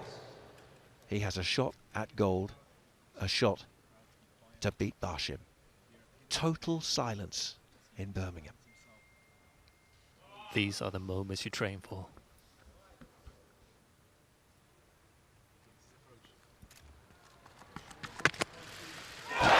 And he's done it! Lysenko, what a jump, what a moment. Daniil Lysenko on top of the world in Birmingham. What an amazing jump. In that moment, in that situation, be able to pick that out of the, well, not the hat, but still go over and take the gold medal in one jump. I mean, that shows extraordinary maturity for a 20-year-old to come under that situation. All eyes in the stadium were on him. You could literally hear a pin drop. He asked for that quiet so he could get into his zone, his focus, and he nailed that jump. And he just brushed the bar, but it was certainly not enough to dislodge it. And Lysenko jumps to gold at the World Championships. There it is, 2:36. Edging out Barshim to the silver. He's still got some acrobatic manoeuvres inside him even after the rigours of competition tonight. Yes, it always makes me a little bit nervous because there was a very severe accident with an American high jumper who did that and did a flip and landed and had a very bad accident and was slightly paralysed. And I think that I would just stop all those things. You know, just be smart. The women's final continues. Trust at 196. And the first failure for the athlete in the bronze medal position. Good expression to follow as she makes that final approach.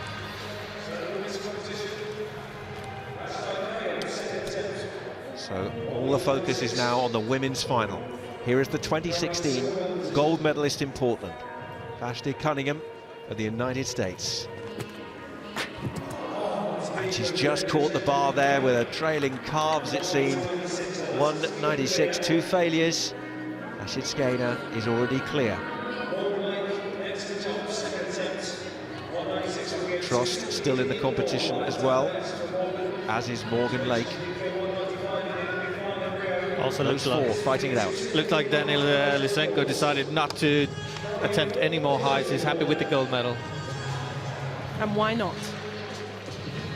I think it was is my night done? My night's done. Now, Morgan Lake, what can she do? She's failed once at 196, produced a season's best already, as you can see, at 193. She's got this crowd behind her. She can perform on these big stages when the pressure mounts. What's she got? And that time, that was no real improvement on the first attempt at that height, so she'll have one more attempt, and she's sitting in 4th place at the moment. Frustrating for the home supporters in this British crowd. I think sometimes your tendency is to think, I'm really going to attack it. The more effort I give, you know, the more chance I have to get over the bar. I think that in this situation with such technical events, you've still got to stick within what you've been doing in training over and over again. And I think that if she just relaxes a little bit, maybe she can get this on that last attempt, but it will be a little bit of a push. Trost now of Italy, her second attempt, 196. Look into those eyes, look at what's through her mind, these final stages. She's rehearsing that jump, she's rehearsing what she's going to do. She can see it, and now we're going to see it happen for real in a moment or so.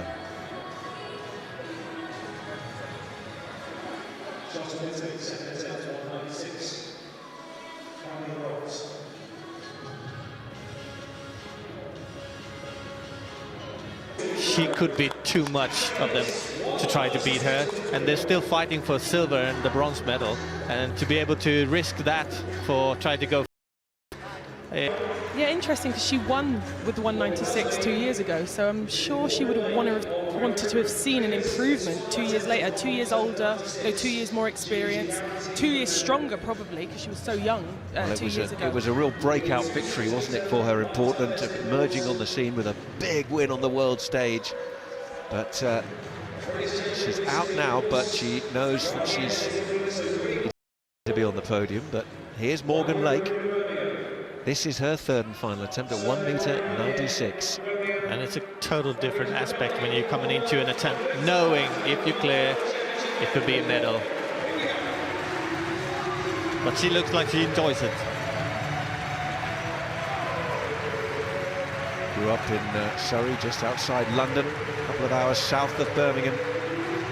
Here is Morgan Lake to stay in the competition, and she goes out, but she knows that she's just going to miss, be edged out. But all the same, another progression in the education of young Morgan Lake. And then finally started getting into the swing of things, had a really good attempt, I think it was at 189. I was cleared 193 with the season's best, and only 1 centimetre off her PB, but I think she would have been happy, but not with 4th place, of course. So it's a bronze medal for Trost. Can it be any better? This is her final attempt at 196.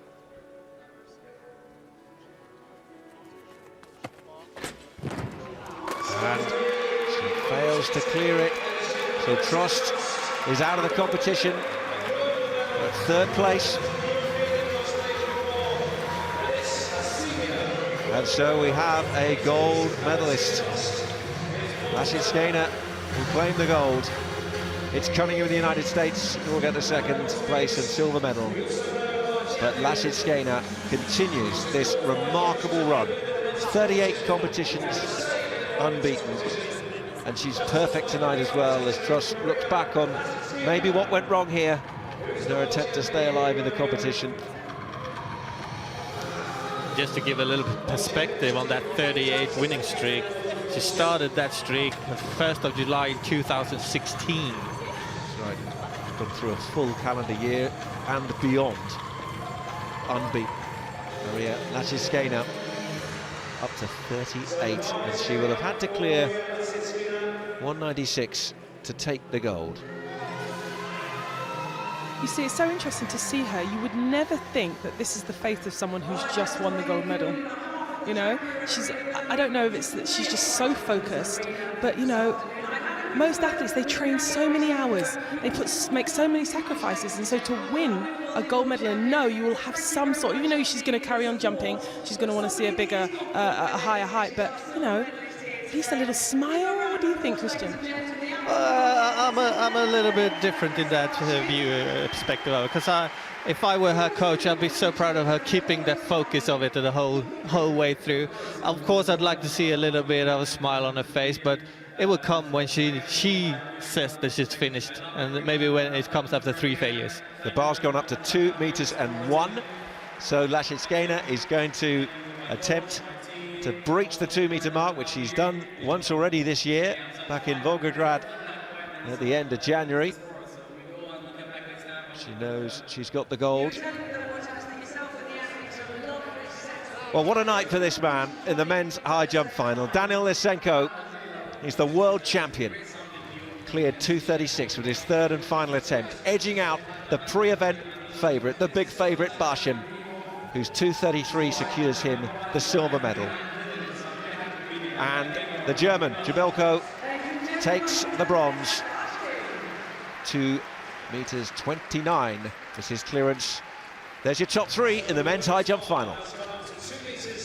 Confirmation of the result in the men's high jump final. Jamil Lysenko, the gold medalist, 2:36, beating out Barshim. Jamilko of Germany takes the bronze.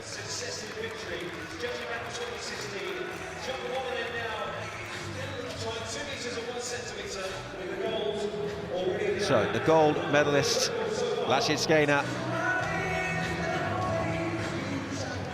Performance of perfection. Can she keep it going at 2 meters and 1? And that's a first failure of the competition for her. Jade, I don't want you to look at her face. She looks very, very disgruntled with that one. To me, but that is the face of the gold medalist, the world champion tonight. Well, that face doesn't look any different than the face of the winning, you know, knowing that she won. So, I mean, she doesn't give much away from her facial expressions, but, you know, she's an amazing jumper, very consistent, and, you know, maybe she's consistent in her expressions too. Inside, I think she's so chuffed. I believe she's smiling on the inside. Absolutely. That's what I'm seeing here. Yeah.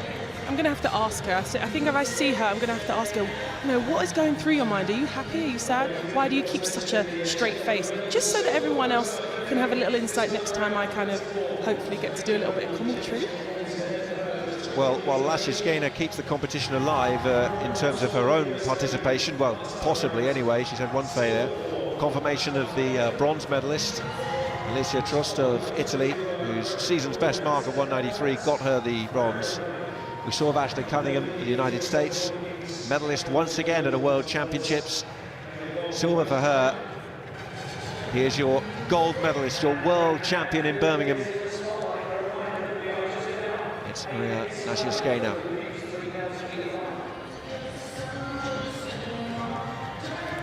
Big track final still to come on this opening night of these IAAF World Indoor Championships. But a big night in high jumping, a big moment. It was pole vault in Portland. And it's still part of the exercise of trying out new formats, trying out new styles. And certainly these jumpers from both the men and the women have had a real moment here to take centre stage in front of this crowd in Birmingham. And Lysenko is going to try and entertain them that little bit more with a 2nd attempt at 2 meters and 1.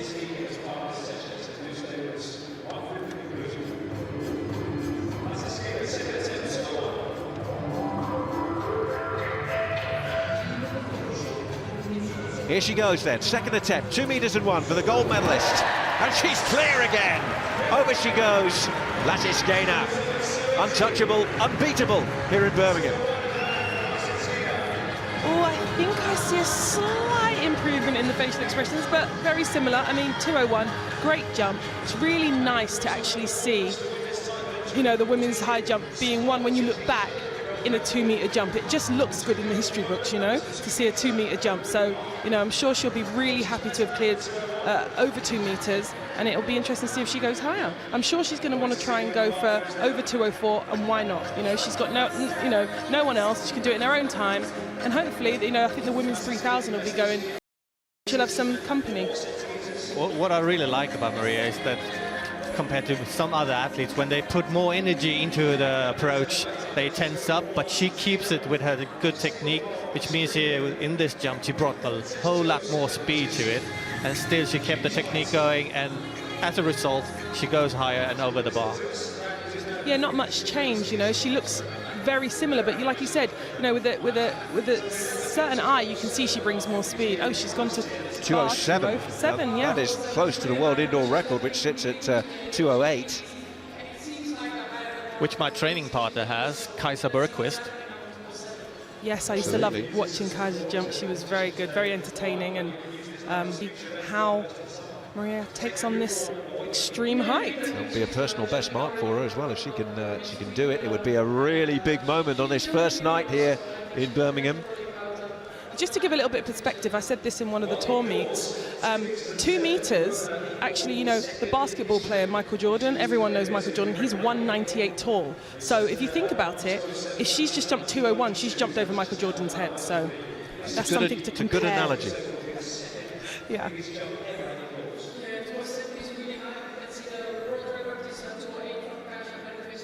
So all eyes on Lysenko. World champion in 2015 and 17. She's jumped best outside of 206. Came over to the United Kingdom at the weekend. She won the final World Tour event in Glasgow at the weekend, edging out Morgan Lake, or beating Morgan Lake on Sunday afternoon. A couple of miles north, a couple of hours north of Birmingham, up in Glasgow, Scotland.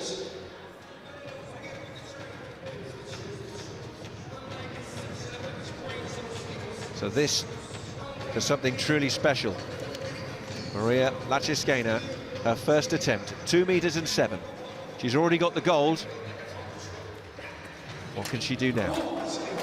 It looked a pretty good attempt as well, and you'd take some confidence from that, wouldn't you? Blimey, that was actually pretty close. I'm shocked. I thought she'd probably first attempt 207, you know, maybe knock it off. Not so good attempt, feel her way through it, but she really attacked that. She wanted to get that on that first attempt, and she nearly did. Well, only Bergqvist and the great Heike Henkel have actually cleared 207 indoors. Yeah. She's up there. She's up there, definitely. Absolutely. That'd have been 206. Yeah, it would have. It's also very good to get such a good attempt on your first attempt, because you know you've got 2 more attempts, so you can just make those few adjustments. The only thing is, you know, you can see she's bringing a lot more speed, and it's been, like I said, a bit of a roller coaster up and down of the competition. So you just don't want to waste energy, like you were saying, Christian. And I think that, you know, now she's at these really high heights. She's bringing all that speed. It gets quite tiring. So let's see if she can actually carry on for the second attempt, and hopefully a third attempt if she doesn't clear it on the second. Well, there we go. That's a way to relax, isn't it?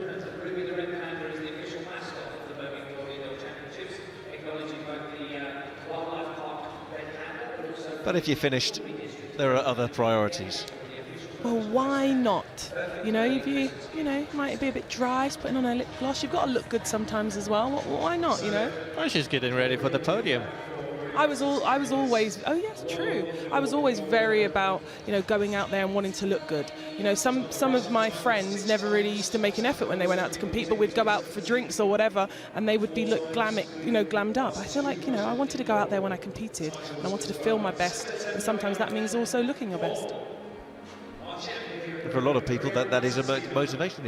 If you know you feel good, you feel, I look good, I feel good, I feel right, it can help your competitions. Absolutely, and you know, at this level of athletics, at the elite end of athletics, I would say it's mostly about the mental side of it. 85% of it's probably mental. We're all kind of similar on the physical level, so it's all about that mental approach. What approach can Lysenko put in here now? This is her second attempt at 2 meters and 7. It would be a new personal best indoors for her. And again, it was not a bad attempt at 207. Two good attempts. The second best jump in history as she gets it. Not far away, Christian. No, definitely another good attempt. But usually, as it is with high jump, you do a really good first attempt, then it comes the second one. It's normally not as good, and then you bring it in the third round. One big track final to bring you, and they're out just onto the track now to start limbering up for the women's 3,000 meters final. Should be a absolutely cracking race, this one. It's loaded with talents at both ends of the spectrum in terms of their careers. new emerging stars and those who say they will not be budged from their perch. And Nzebi Dibaba, the Ethiopian there, and there you can see her fellow countrywoman also in the field. There's Fantu Worku.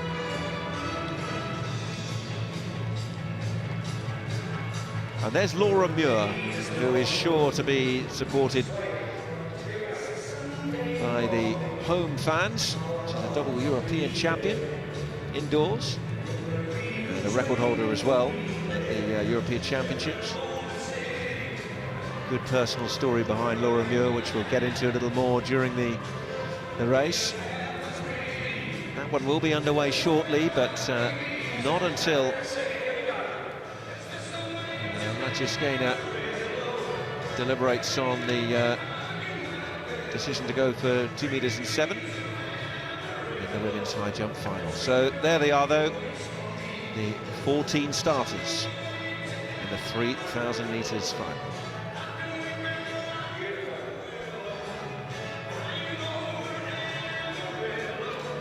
So we've had a chance just to limber up and get a feel of the track again.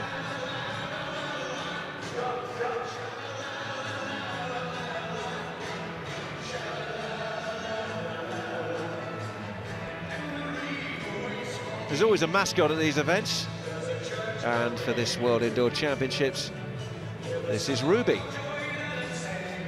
And Ruby the panda, a nod towards the jewellery quarter, famous jewellery quarter that Birmingham as a city has. And Ruby entertaining the crowds.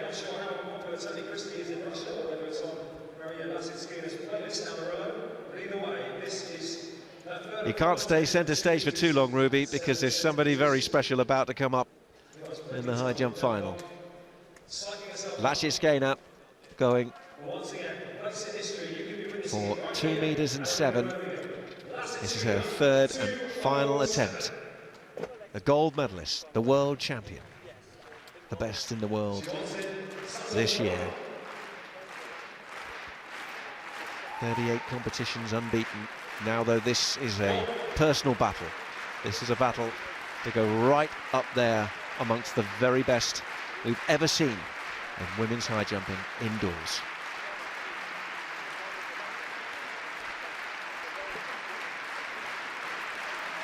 Here she goes, third and final attempt.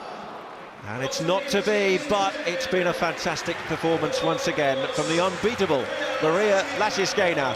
She's the gold medalist, she's the world champion here in Birmingham. And you can see the applause she's getting from the crowd and the emotion that is just starting to come out now. She's the champion, clearing 2:01, the second attempt. And she takes the gold ahead of Cunningham of the United States. And Trost of Italy, who is on the bronze.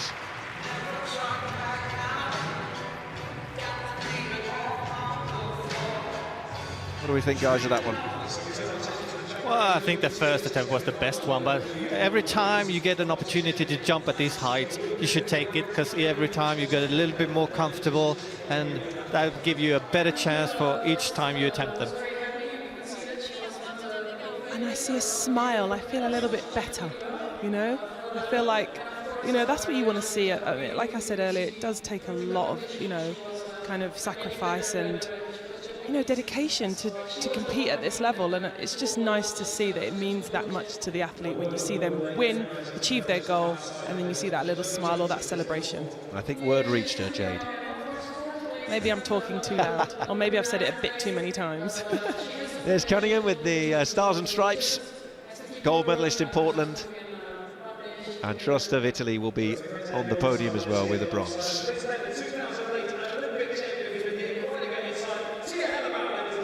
There is the champion, unbeatable,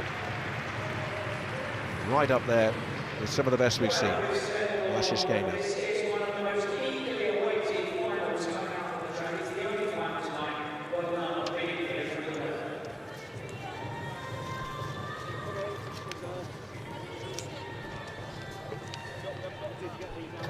And there they are, waiting to be called out. The athletes in the first of our track finals at these World Championships.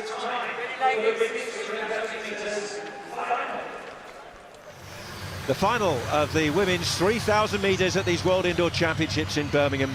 The conclusion to this first night of competition. Some big names. Dababa going for glory once more. Can she make it 3 in a row? Look out for Helena Beery. And also Laura Muir will have the home fans firmly behind her.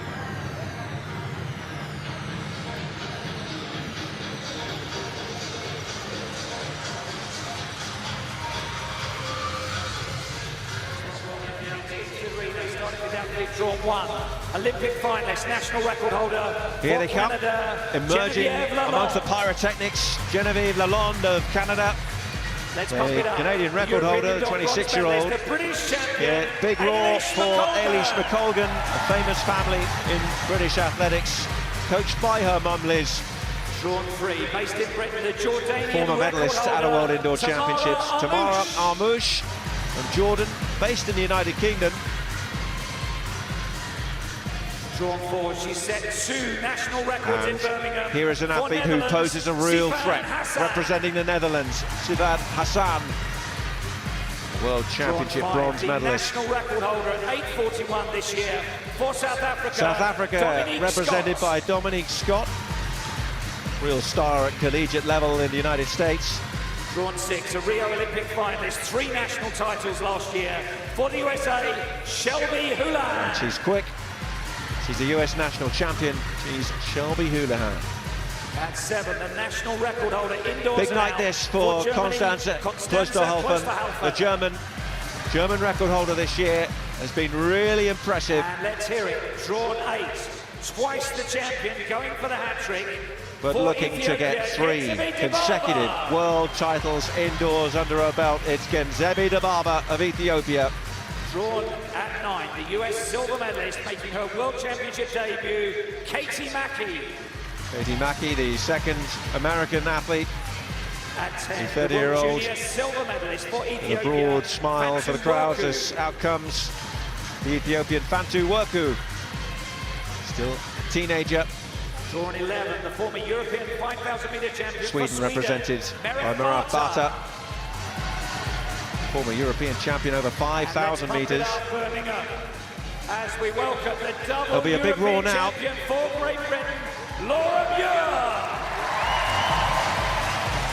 Laura Muir, the double European champion. Drawn 13, the national indoor champion at 1,500 metres and 3,000 metres for Romania, Romanian Claudia Bobesea. And finally drawn 14, the London 2017. And 2017 was golden for her in the 5,000 metres at the World Championships. Helena Beery of Kenya.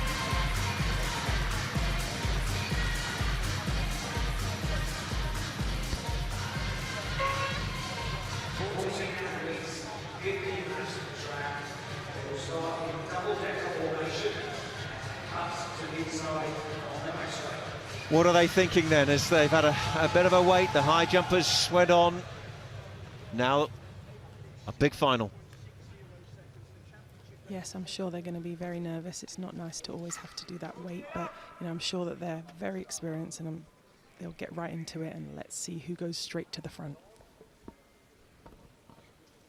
The first track final of these World Championships, the women's 3,000 metres in Birmingham.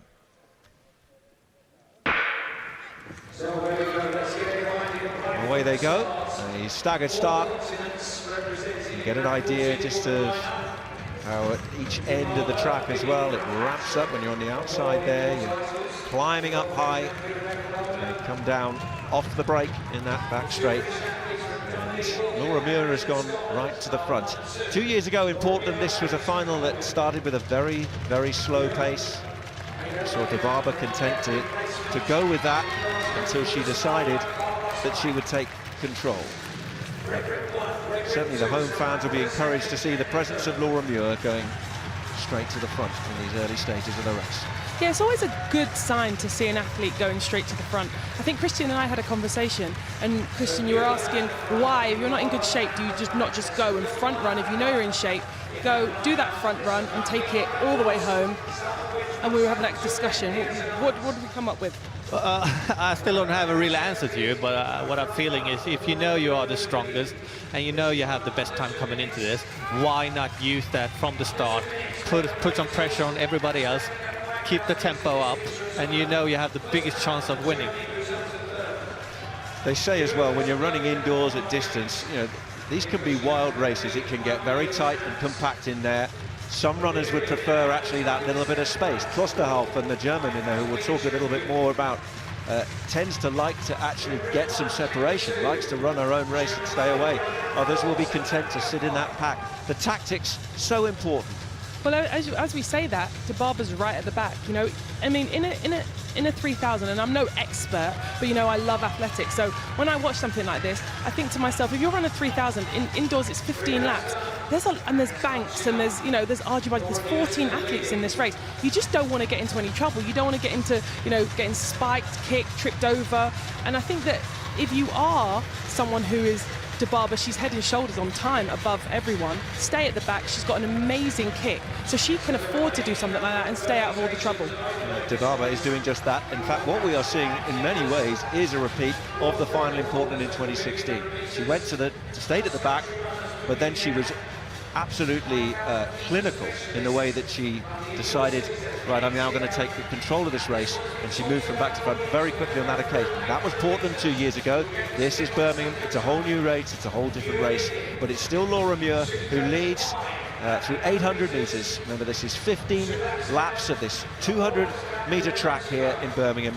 And it's Laura Muir, and she's got Elise McColgan as well for company, just sitting in 4th place at the moment. And Klosterhalfen, the German, has had a really impressive year. A slight figure on the left of the picture there. Broke the German record in fantastic style. I watched her destroy the field in doing that. And she's still young, and she's certainly one to watch in the future. And she's just stepped it out now in front of Laura Muir in the early stages of this race. But they're all staying pretty compact.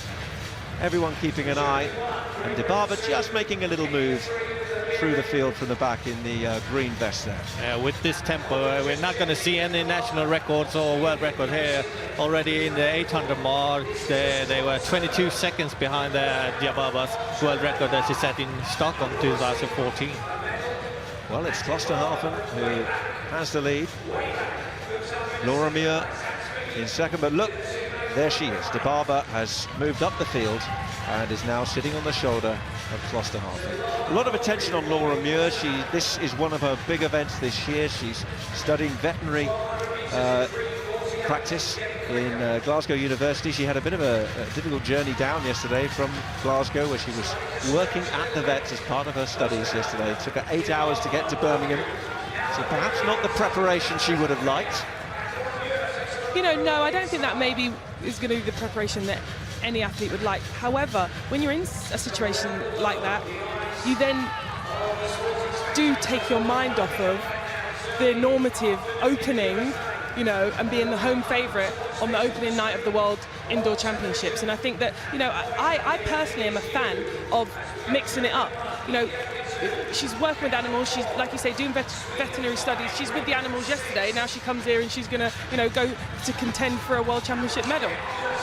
Klosterhalfen continues to lead then, the German who has been prolific in the World Indoor Tour this year. She was second in Karlsruhe, running 1,500 metres, second in Madrid as well, and then took the German indoor title, and looks very comfortable sitting at the front. And I mentioned earlier, she's quite happy to run a race and just get that bit of separation from the field, and she's just trying to stretch them out. But no doubt, of course, she's under the watchful eyes there of Genzebe De Barber, the 2016 and 2014 champion, who, well, has just got such a streak of records and achievements, but of course didn't medal last year at the World Championships in London. So there is something for her to prove as she comes back to the United Kingdom in 2018. I mean, but she's an amazing indoor runner as well. I mean, I think she's got the world record on all of the kind of longer distances that you run indoors. So I think she's very comfortable on this kind of scene. She looks you know, extremely comfortable. And as you see, Klosterhalfen just kicked that pace up a little bit because you know that she's got an amazing kick. So you really want to run a good race. She's in Klosterhalfen's in great form, like we said. She's got that 3,000-meter German record, that 32-year-old record. So why not go to the front and give it a good race? You know, she's not gonna. No one's gonna win anything and beat De Barber if they're going at this slow pace. No, looking down the field, De Barber now has just made her move, and she's followed by Obiri, and Klosterhalfen just battling away a bit. They go through 2,000 meters. Having done the first 1,000 in 3:14, you can see there on the screen that was much quicker, 2:52.95 as Klosterhalfen took them through 2,000 meters. But it is now the defending champion and Genzebi De Barber who is stretching them out, and this field has stretched as well considerably. Remember how bunched and slow the pace was early on? Well, they've stepped on it now, and De Barber and Obiri are testing this field and asking questions, and Klosterhalfen and Muir at the moment are the two looking like they want to respond to that. We haven't really spoken much about Obiri, actually, and a few weeks ago I think she ran a 1,500 and said she's doing it for the speed for this, so you know, maybe she had an eye on trying to keep with De Barber on that last kick, that she knows she has that kick of speed. You know, she's an amazing 5,000-meter runner also, and as you see now, these two are both kind of moving away from the field. Yeah, but now Hassan, who we haven't talked about too much in this race either, but a double bronze medalist in the World Championships representing the Netherlands, somebody who's definitely worth keeping an eye on, sitting in third place at the moment as De Barber takes them through with 3 laps to go now, and he's really putting the foot down on that back straight here in Birmingham. De Barber now asking big questions of Obiri and Hassan, who's moving up the field. Laura Muir trying to stay in touch. Klosterhalfen is finding this pace perhaps a little bit too much at the moment. The defending champion, though, is putting herself right in the position she wants to be with 2 laps to go in the women's 3,000 meters final. It's De Barber from Hassan. And you know what, Muir is running a really good race. What I like about her, she's gutsy, you know, she doesn't mind really digging deep and going for it. And right now she's in third place in bronze medal position, and she's actually coming up on Hassan's shoulder. And so let's see if she can keep this pace going all the way through these last 2 laps. De Barber has won 3 times already indoors in 2018. She's determined to make this a 4th. She's determined to make this a hat-trick of World Championship titles as she hits the bell in the final of the women's 3,000 meters. Hassan's making a move. Muir is as well. Can they rein her in? Can they catch the reigning champion? De Barber is trying to stretch on that back straight. Muir is in a medal position as well, grimacing, fighting hard as Hassan is trying to close the gap on De Barber, and she is doing so. This is going to be a thrilling finish. Hassan putting the pressure on De Barber. She's going for a hat-trick of titles. She's found an extra kick. Muir is coming for silver potentially. De Barber takes gold. Hassan second, Muir bronze, but De Barber has done it again. What a performance from the Ethiopian. He missed out on the big moment last year, perhaps, but once again, at a World Indoor Championship, she's proved unbeatable, and she takes home the gold. Honestly, other than watching Mo winning his gold medals, I've never been so excited for a distance race. I mean, I was really into this. The way that Laura came through, I really thought on the line she was going to get that. That was a really exciting race. That last lap was extremely exciting. I'd like to know what they went through in that last 200. Yeah, the split times will come through as some of the finishers still make their way across the line. But it was echoes of 2016 as we see the 2 Ethiopians there joining in the celebrations. De Barber, though, just proving imperious once more. You mentioned she holds all the records. She holds 5 world indoor records. This wasn't a night where we were looking particularly at times. It often isn't, as Muir celebrates a big moment for her and a bronze medal. But it was a night, once again, to prove that you're the best in a certain situation on a certain night, and on the given night, De Barber again too good for the rest. 8:45.05 was her time. What really matters is the word gold. Yeah, you know, she's so experienced in this, and you know, I think, to be honest, unless there's something drastically went wrong, she was always going to win that medal. As you see, Hassan is on the track. You know, she really gave that everything she had, and she nearly kind of looked like she was running out of steam on that last 50 meters. But, you know, really good race. I've never actually thought that 3,000 could go so quickly. You know, 15 laps to me as a jumper seems like it's forever, but actually commentating on it, it went super fast. It was really exciting. And when it's indoors and actually a lap goes by so fast, it can go by 28 to 32, 33 seconds, depending on what kind of pace they're hitting. There's Laura Muir, and that's a great moment for her because this was a big, big event for her this year. She targeted World Indoors, and well, she will feel like that was the right move as she takes the bronze. But it is about De Barber. Here's the last lap again. Yeah, and as you see, at this point, De Barber's gone. She's got that really good kick that she's got, but I actually thought that Hassan was going to really start. She looked like she was coming back at her, and she was going to take that. But as you see, De Barber's grimacing. She really put in a good last lap. And here, you even see Laura Muir coming off on Hassan's shoulder. I thought around this top bend that, as you see, Hassan's flailing a little bit, arms all over the place. Muir looked like she was going to come through, really digging deep. Like I said, that grit that she has. But, on the line, Hassan held off, and that's why you saw her exhausted, sitting down after the race. Yeah, I think great credit for Hassan, who just found that extra with about 10 to 15 metres to go. But also, you actually just watch Hassan here. She moves out a little bit, and Muir is just forced a little bit wider here. Right outlook, then Muir has to go into lane 3 here. And Hassan holds her off to take second place in the race, and Muir has to be content with a very slender margin between second and third. But it was quite a finish, and De Barber's gone. And just there, you can see Muir force a little bit wide at the end. And we talk about the intimacy, how tight things can be on these indoor tracks. I don't think so. I think that was a little bit more. She knew she was coming, and I think she moved up. She didn't want to get her past. So I don't know. That wasn't very nice sportsmanship on my half. But I mean, sometimes you've got to do what you've got to do to win the medal or stay in the position that you have.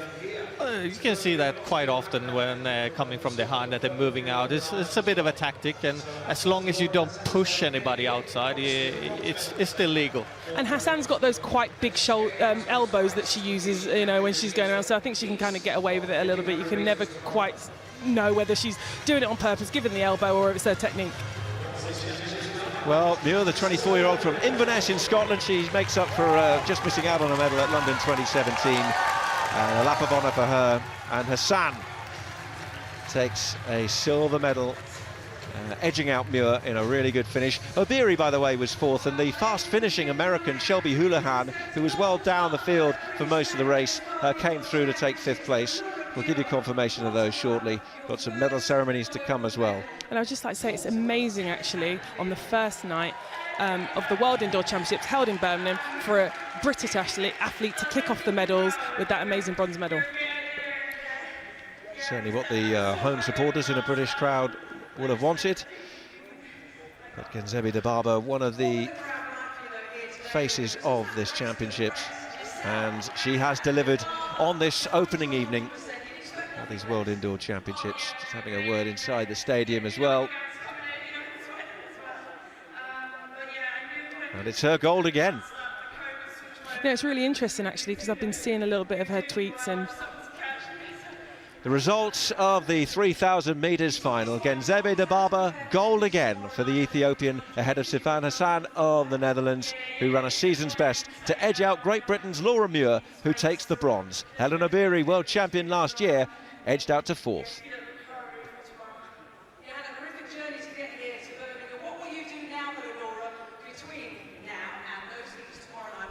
Yeah, sorry, as I was saying, De Barber does a lot of weight training. She does drills. I actually see her doing some drills the other day that is the drill that sprinters and jumpers do. So it's really nice to see her do that.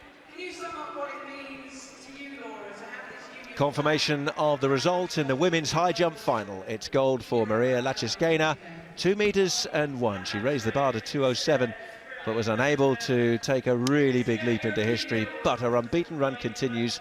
Silver to Cunningham, and Trust of Italy gets the bronze. Morgan Lake of Great Britain just misses out, despite a season's best mark.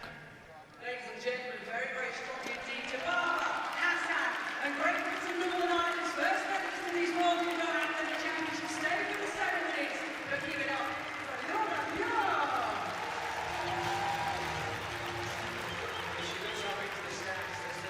Well, a good night for the fans who've braved very difficult weather conditions in central England. Very cold, a lot of snow, but spectators have wrapped up warm to get into the venue.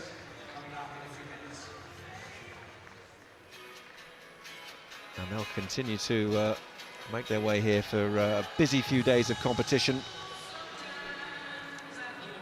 There was a fair pace to it all tonight, wasn't there? But You wait till Friday. As we stand by now to salute some of our champions on this opening night of these World Indoor Championships.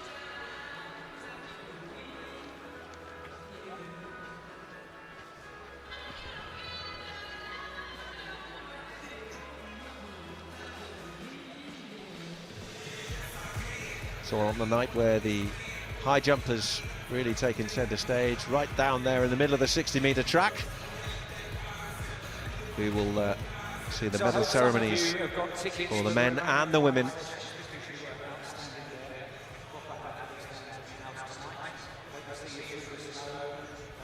First up, we'll have the women coming out to receive their medals. Lysenko taking gold, Cunningham second, and Trost third. Women's high jump medal ceremony coming up.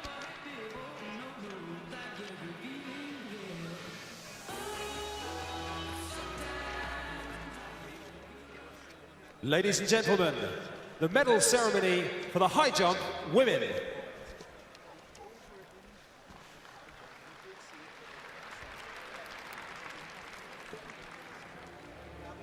And here comes the IAAF president, Sebastian Coe, leading the medalists, the women's high jump final, out into the centre of the arena here in Birmingham. Our first medalists at these World Championships 2018. Oh, what are they thinking at this moment? This is what you're in sport for, these moments to cherish, hopefully, for both of you, I imagine, when you've experienced this in your careers.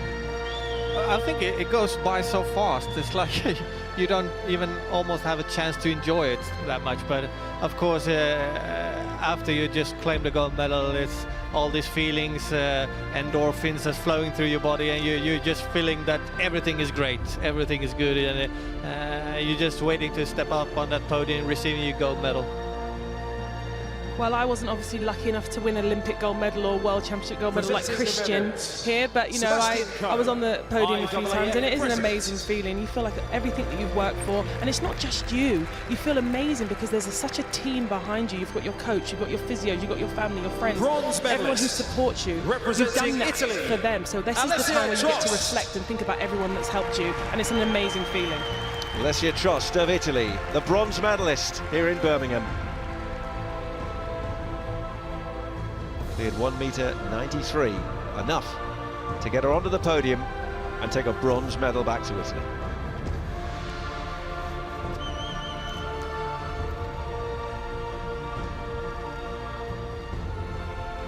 Silver medalist, representing United States of America, Vashti Cunningham.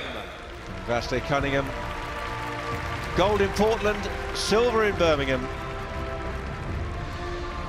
More worldwide recognition for the United States high jumper.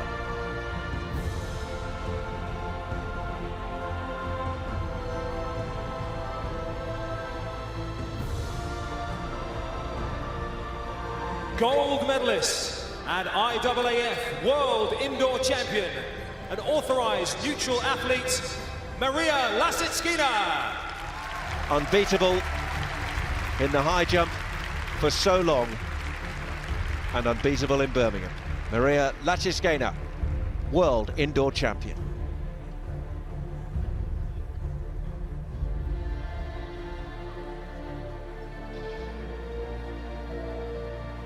Ladies and gentlemen, the anthem of the IAAF.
Well, we saw a smile. And the smile of the champion Please here in acknowledge your Birmingham. The IAAF three medalists World on top of the Indoor podium. Championship medalists. Confirmation of the result. Lattis Gainer, 2 meters and 1 to take gold by a big margin from Cunningham and Trust.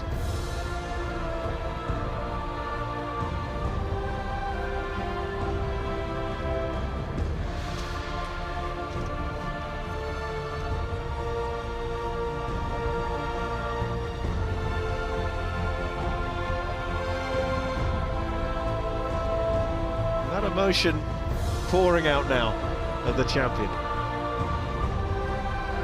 And the camaraderie you see as well, that we often talk about between these groups. It looks like 3 really happy medalists, doesn't it? So maybe they don't feel that disappointed in getting silver and bronze. And their work is done on night 1. And now they can enjoy watching their fellow country women and men over the next few days of competition here in Birmingham. Let's see how the gold medal was won. The winning jump. 2 meters and 1 for Maria. Lattis Gainer.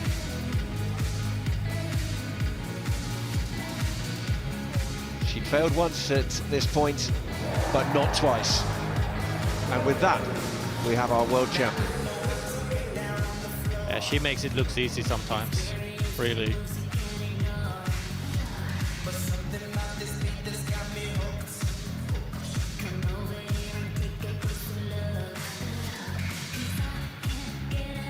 I think, like you said, Christian, before, she makes it look so easy because she's so consistent. And I think in field events, and obviously track events, but you have to make sure that that consistency is there. If you're hitting a ball that's 20 centimetres high, wide, or a bar that you have to keep. Ladies and Consistency gentlemen, is key. the medal ceremony for high jump men. Medal ceremony now, the men's high jump.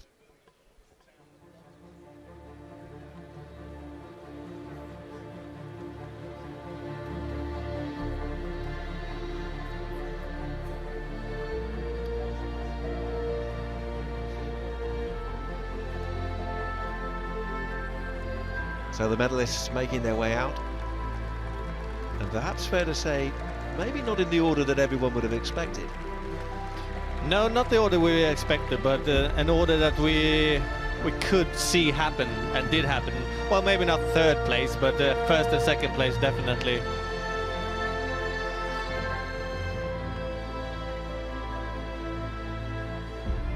Daniel Lysenko in the centre. It'll be his frame that stands tallest on the podium tonight here in Birmingham, having edged out Barshim to win a world title. Now this must feel like a really great moment to be 20 years old and win your first senior global title. That must be amazing. And I feel like for him to keep that composure at such a young age and show so much maturity, I think that I was very, very impressed. IAAF Vice President.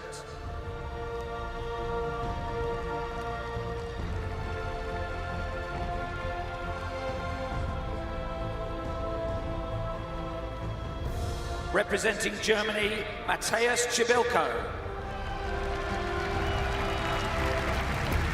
2:29, Matthias Chibilko to get the bronze for Germany.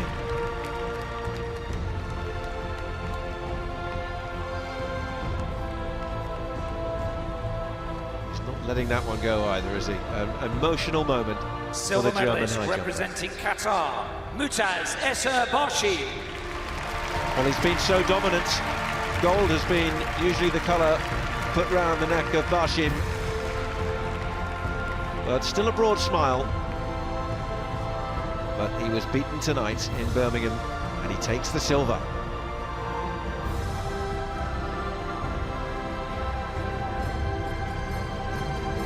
Okay, next time. Gold Next medalist and IAAF World Indoor Champion, authorised neutral athlete, Daniel Lysenko.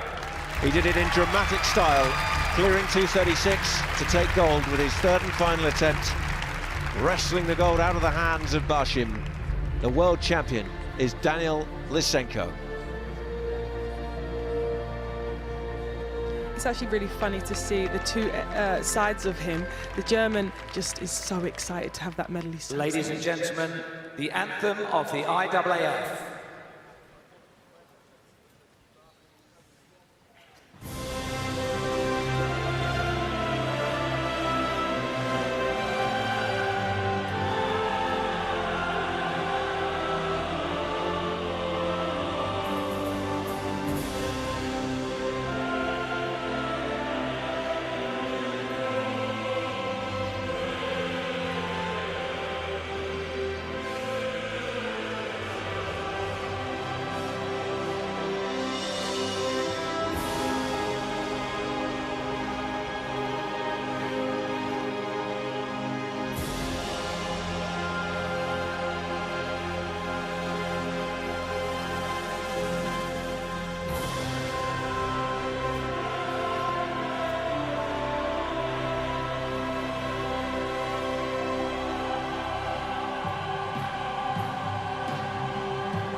Please acknowledge your IAAF World Indoor Championship medalists.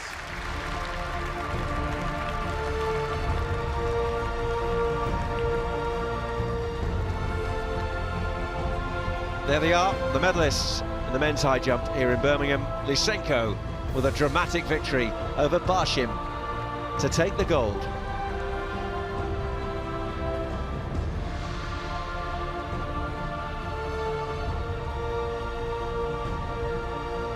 It's like I was saying, it's funny to see the smile because the German athlete is just truly, truly excited and really, really happy. And I think Barshim's a little bit got that smile, but I think really underneath it, he's really disappointed that he got that silver because I think he really thought he could come here and get that gold medal.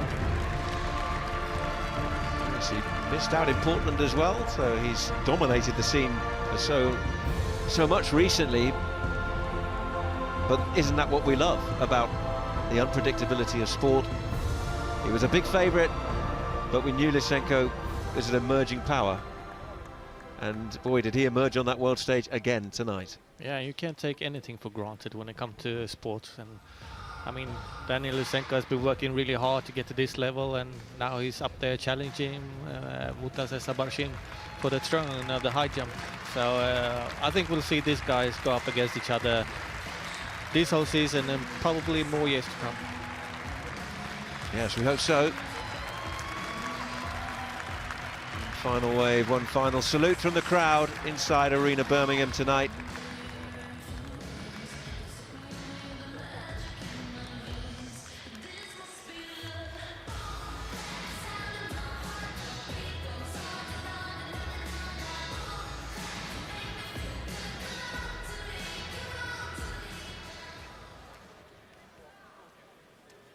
Ladies and gentlemen, the medal ceremony for the 3,000 metres women. The medal ceremonies on this first evening of these World Indoor Championships conclude with the women's 3,000 metres.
Presenting the medals, Councillor Anne Underwood, Lord Mayor of Birmingham. Well, the the city of Birmingham, staging these championships for the second Bronze time. medalists representing Great Britain and Northern Ireland, Laura Muir. The Mayor of Birmingham as a British medal recipient. Laura Muir, bronze for Great Britain. Targeted, this is her first big event of the year. She'll feel justified in doing so. She leaves Birmingham with a bronze and a season's best. Silver medalist representing Netherlands, Sifan Hassan. Well, Hassan tried to reel De Barber in. In the end, she just held on to claim that silver medal.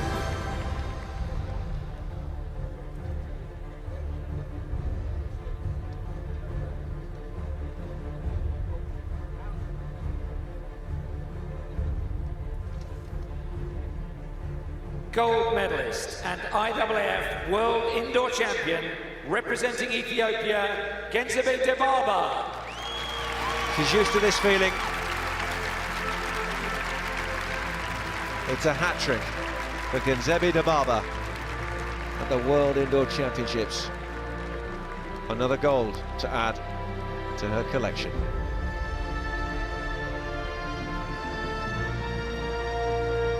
Utterly convincing.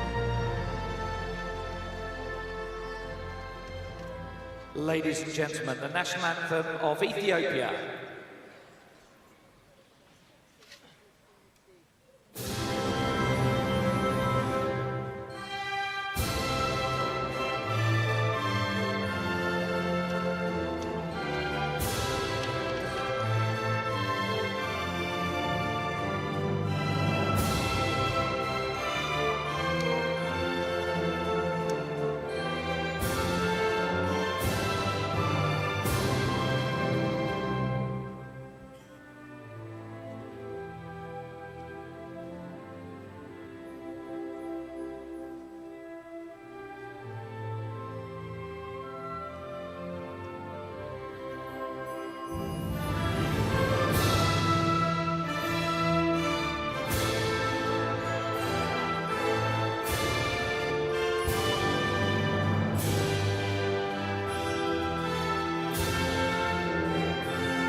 Please acknowledge your IAAF World Indoor Championship medalists. Another devastating display from De Barber. Waited for a moment and then took the race, as they say, by the scruff of the neck, and never really looked back. No, and I'm just trying to tally up how many golds that actually is that she's won now, because put it this way, there's a lot. Probably even more than you, Christian. What do you think? Oh, definitely more than me. I only had one event. Yeah, exactly. But, you know, De Barber and Muir have to come back tomorrow because they have the 1500 meter heat. So Absolutely. They kind of can't do too much celebrating tonight. Go back, get some rest, ice bath probably, get a massage, get some treatment, eat something, bed, get ready for tomorrow. Let's go again, isn't it?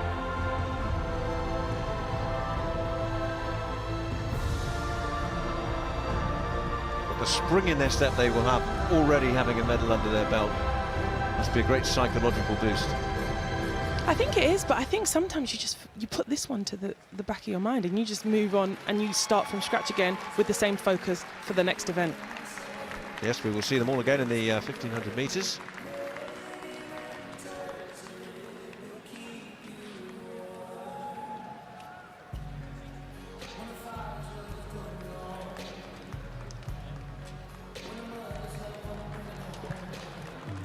So I'm standing Let's just right get in the your middle of last the thoughts then, infield, and what a Christian first and session Jade, has been, and on what was IAAF at times dramatic, exciting, interesting. Didn't always see all the athletes at their best in certain moments. You think of the high jump. your impressions of this first evening? I think it's been a great start to this championships. It's like you said, some of the athletes left us lacking for more better performances, but the top level athletes like Maria, Daniel and Diababa, they all delivered at that top level to get us out of our seats and really feel like this has been a great start to the championship. Jade, what do you take from tonight? You know, I feel like it was a really good start in the fact that I like seeing something new.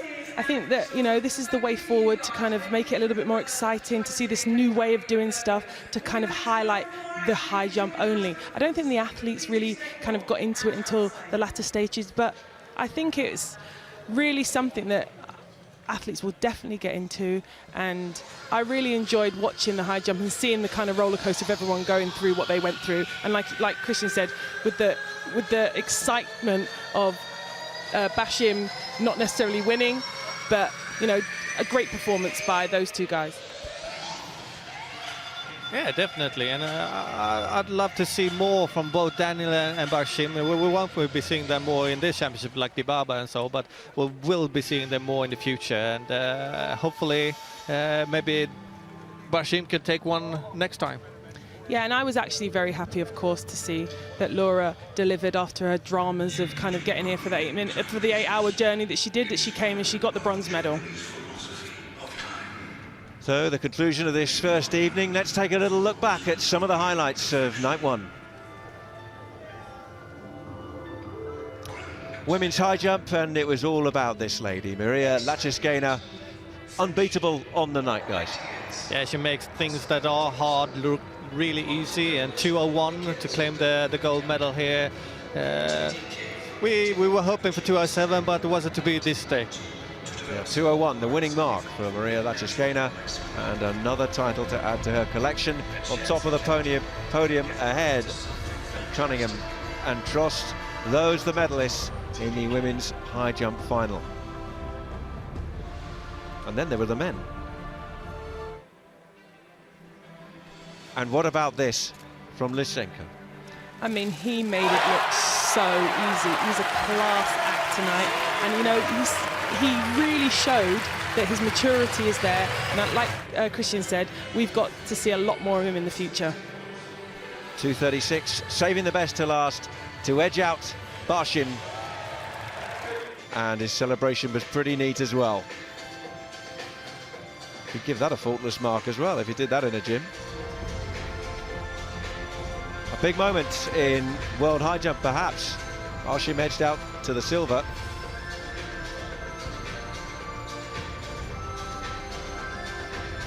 And Jamilko of Germany taking the bronze and looking absolutely thrilled with it as well. The three medalists in the men's high jump final here in Birmingham. And then it was on the track, just the one final, but it was a cracker, wasn't it? Bigger gap for second and third place, and Sifan Hassan and Laura Muir were coming up on her, and we were thinking that they might even catch her. But yeah, I am impressed with Diababa, but I was expecting her to be even more in the last 50 meters. Yes, Diababa found the extra when she needed it. There was an intriguing battle for the silver medal. Muir forced a little wide there as Hassan held her off to get the silver, but Diababa once again on top of the world, and that broad smile and the Ethiopian flag as she takes the gold here in Birmingham, matching her achievements in Sopot and also in Portland. And Hassan with a fine run to take the silver medal as well for the Netherlands. And the home fans were pleased to see Laura Muir.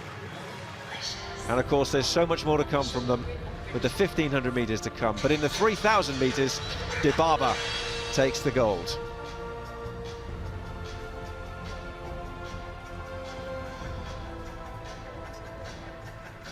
She may not be done yet.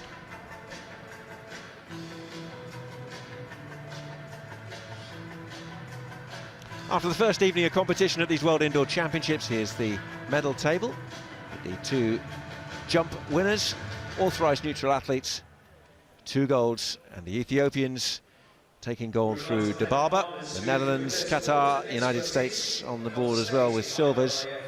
Germany, Great Britain and Italy with bronze medals. So that's the conclusion of our first night of competition here in Birmingham at these IAAF World Indoor Championships. My thanks to Christian Olsen and also to Jay Johnson for their company tonight. We will be back with more tomorrow, Friday, as the track and field action really hots up at these World Championships. It's a 10 o'clock local time start. That's around 13 hours from now. Wherever you are around the world, thanks to your company.